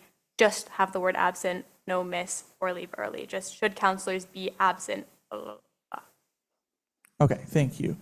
All right, given that there's no more questions or objections at this time, we will vote on the proposed amendment. All of those in favor of introducing the amendment? Thank you. All those opposed to the proposed amendment? All those that abstain from the amendment? The motion passes and the amendment will be introduced to the motion. Are there any other points of debate or amendments to be made to the policy at this time? Councillor Malabanan. For 3.1.7, right now we have the language as should a fourth violation occur, the Speaker of Council may introduce a motion to remove the councillor. So just proposing to amend that to the Speaker of Council will introduce a motion to remove the councillor, just because that is what will happen at that fourth violation. Are there any questions regarding the proposed amendment? Councillor, I'm so sorry, I can't see the name correctly. Soto is all good. Okay, awesome. Not to be a but if wait, please, can you please speak into the mic? Sorry. Thank you. Sorry again, guys. Not to be a grammar guy, but then just following up on the councilor's request here about will. If the term may is used, I believe it's set because then I suppose the speaker has the option to impose that if they believe that's correct or not. By changing that term, is it because we definitively want to make sure that after all those absences, there will always be the motion to remove the councillor? Was that the implied effort of this paper? Thank you. Go ahead. Yeah, so for the second one, those are the rationales. So by the fourth violation, it's really just you've hit these certain amounts of absences. So it will happen if that's the wording change here. Yeah. Point of information, what is the amendment introduced? Sorry, can you repeat yourself? Point of information, what is the amendment being introduced? If it could be repeated. Yes. Do you want to repeat it, Councillor Malabanan? Yeah. So for 3.1.7, changing the language from the speaker, like the Speaker of Council may introduce a motion to remove the councillor, to the Speaker of Council will introduce a motion to remove the councillor. Okay. Are there any other questions regarding the amendment? Councillor Smith. This might be an incredibly grammar nerd thing to say, but in terms of consistency with the rest of the amendment, should it not say shall instead of will? We can. Okay, so are you amending your... Amending that initial amendment to... So you're withdrawing your old one and you're introducing a new amendment? The Speaker of the Council shall introduce a motion to remove the councillor. So just to be clear for council, the amendment that is being introduced now is switching the word may to become shall in section 3.1.7 of this policy. Are there any questions regarding this amendment? Councillor Sarofia.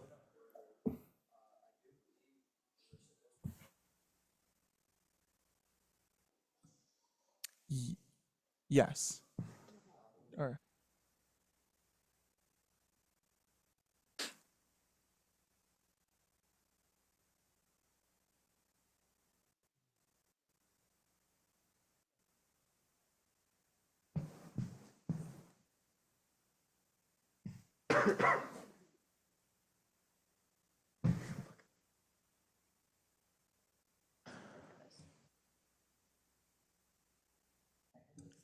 okay, sorry about that, guys.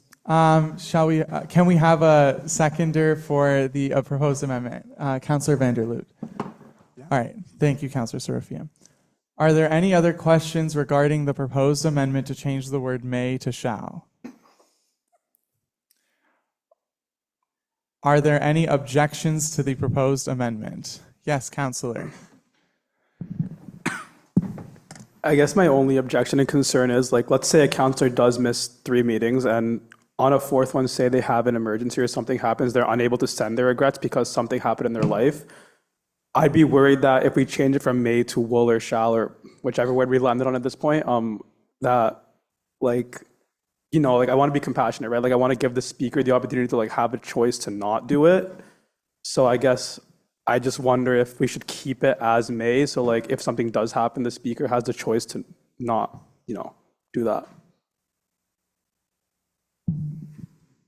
Does someone like to respond to the objection made? Counselor Smith. Given that it is just introducing a motion, the council would presumably have the option to, like, reject the motion and allow the councillor to remain in council. So I think it is reasonable to, like, enforce that the speaker must introduce the motion to council, and then the decision can be left up to the council rather than just the speaker alone. Are there any other responses to the objection made for the amendment? Counselor Gleed. Also, this is like secondary warnings or following warnings. So presumably if the situation has gotten to this point where a counselor is missing this many meetings, they've already been spoken to beforehand by the speaker or notified that there's a problem with their attendance. And there are extenuating circumstances already listed in policy to make sure that there are ways to account for and understand, like, humanitarian reasons for a counselor not being able to show up without submitting a proxy form or a regrets form. So I believe there are satisfactions that make sure we can accommodate that within council policy already. Are there any other responses to the objection of the amendment? Yes, Counselor. Fully sympathetic to your concern. I agree as well. However, even if the motion does pass, then the topic I brought up beforehand, 3.2.3.3.1, sorry, that's a mouthful at this hour of the day. It does allow for the fact that even if the motion to remove the counselor is passed, they can still justify their reasoning for 10 minutes of a presentation, right? So if it's life circumstances or anything that's personal that, you know, would derive some level of sympathy, they should be able to cover it there, I think. But I do agree with your concern. Are there any other responses to the objection of the amendment? Okay. Are there any other questions regarding the amendment? Are there any further objections to the amendment? Okay, we will vote now as the amendment was proposed. Can you please repeat what your amendment was, just so that everyone is clear for what they're voting on? Go ahead, Councillor Malvin. Sorry, I'm trying to figure out which one we're on. Yeah, replacing may to shall, and I can't even give you the bullet point. Yeah, but just changing the word in terms of the, thank you, 3.1.7.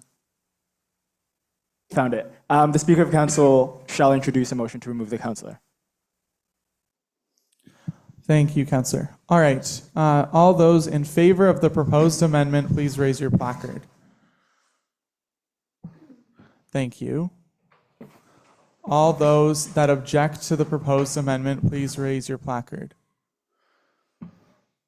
All those that, thank you. All those that abstain, please raise your placard.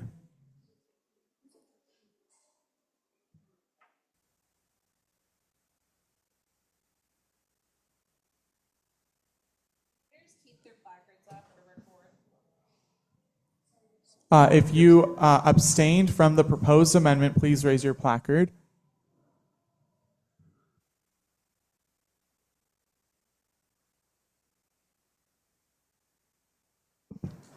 And sorry, do you mind if if anyone objected to the proposed amendment, could please raise their placard? Okay. Thank you. Okay, the motion passes with the amendment. Are there any other amendments to be made? Yes, Councillor Malavanen.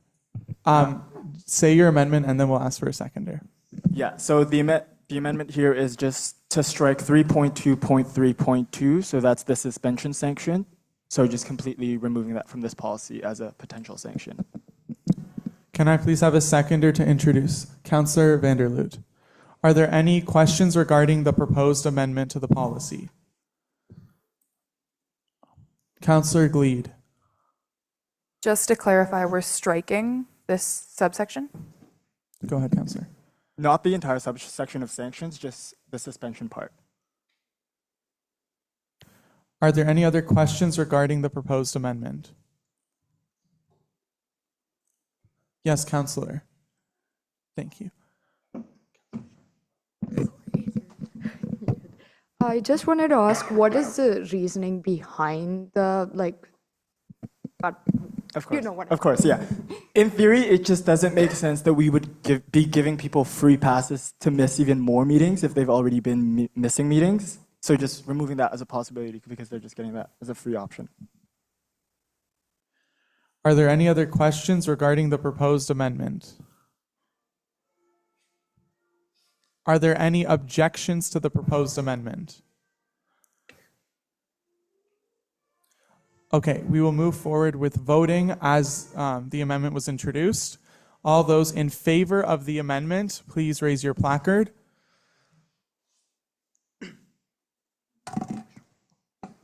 Thank you. All those that object to the proposed amendment, please raise your placard.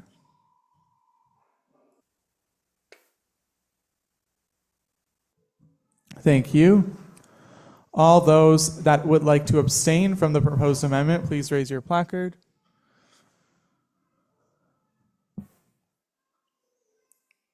The motion passes for the amendment to the policy. Are there any other amendments or points of debate to be had regarding the policy? You cooked them. Okay.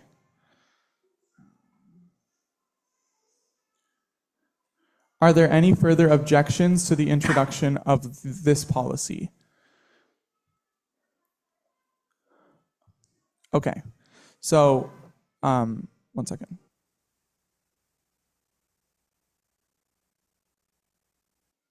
So just to be clear for councillors, the amendment is what was read, the motion is what was read with the following amendments. The amendment to include absence as a definition in relation to late arrivals. The amendment to revise the time that was used to define late arrival from 5 to 15 minutes. The amendment to section 3.15 to change the word with to without and strike leave early. The amendment changing the word missed to absent from throughout the document and striking the words leave early. Amendment to 3.1.7 to change the word may to shall. Introduce a motion. And then finally, the amendment to strike section 3.2.3.2. Are there any other questions regarding the motion before we move? Councillor Vanderloot. Just questioning on the first three amendments, can those pass without a seconder? No. Can we please have seconders for those amendments? All right. Yes, the first amendment to include absence as a definition in relation to late arrival, Councillor Ejam. A seconder for the introduction of the amendment to revise the timing for late arrivals from 5 to 15 minutes, Councillor Matasako. And thirdly, the amendment, the amendment to 3.1.5 to changing with to without and striking the word leave early, Councillor Gleed. Yeah. And finally, a seconder for the amendment of changing the word missed to absent from throughout the document, and striking the words leave early. Councillor Smith. Are there any other questions to be made regarding this motion? Yes, Councillor Bennett. Yes, just with the third amendment, since the fourth amendment already has strike leave early from the document, is it necessary to have strike leave early specifically for the amendment of 3.1.5?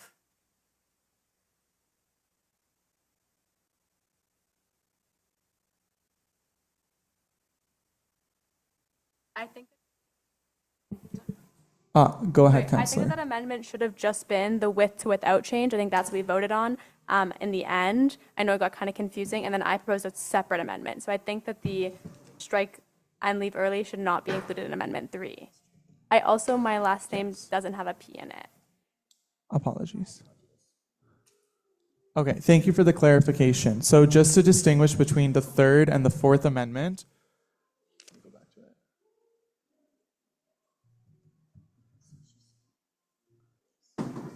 the third amendment was to change the word with to without, and that's it. And then the fourth amendment was to change the word missed to the phrase absent from throughout the entire document. Does that answer your question regarding the distinction of the amendments? Yes. Okay. Are there any other questions regarding this motion before we vote? Yes, Councillor Thompson. Sorry, I'd like. Can you please speak into the microphone? I think leave early should be struck from the entire document, not just from 3.1.5. It does appear throughout the document. Versus here it says, and strike leave early from 3.1.5.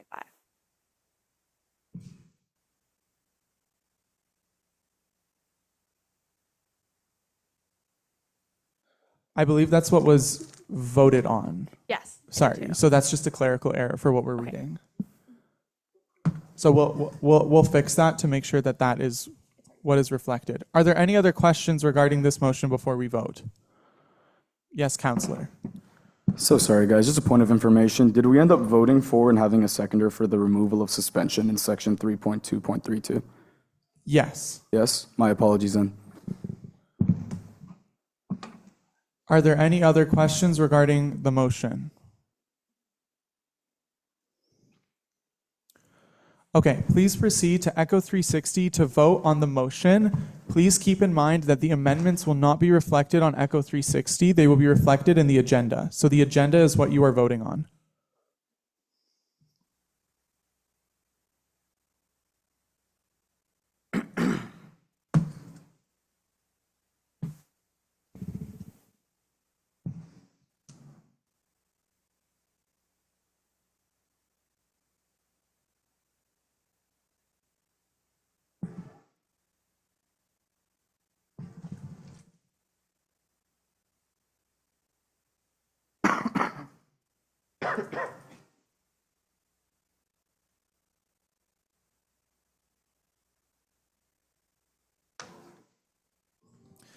The motion passes.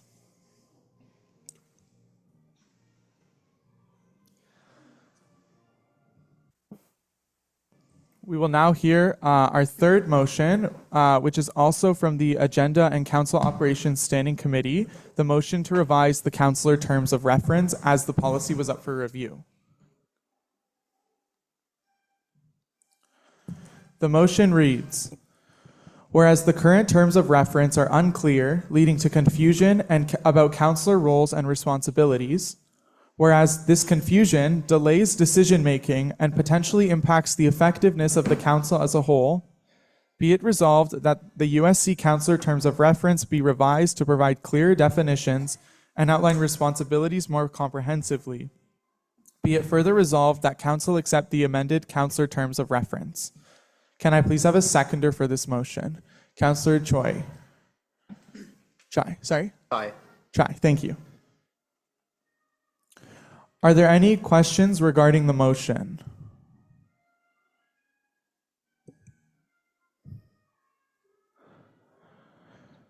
Are there any points of debate to be introduced?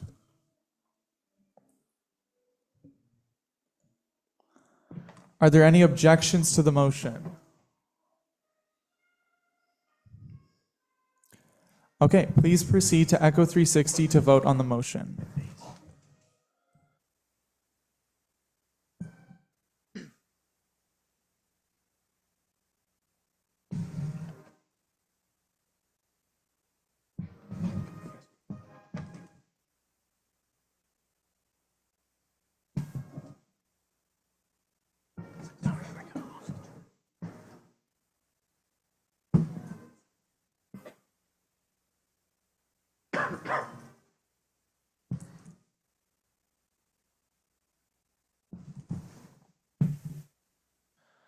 The motion passes.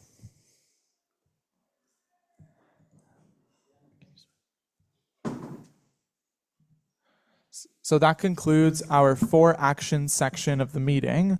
We will now move on to hear any questions or comments from the Western community.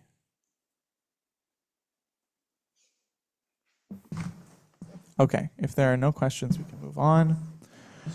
Are there any new business items to be introduced to the floor at this time? Please keep in mind that only time-sensitive items will be considered.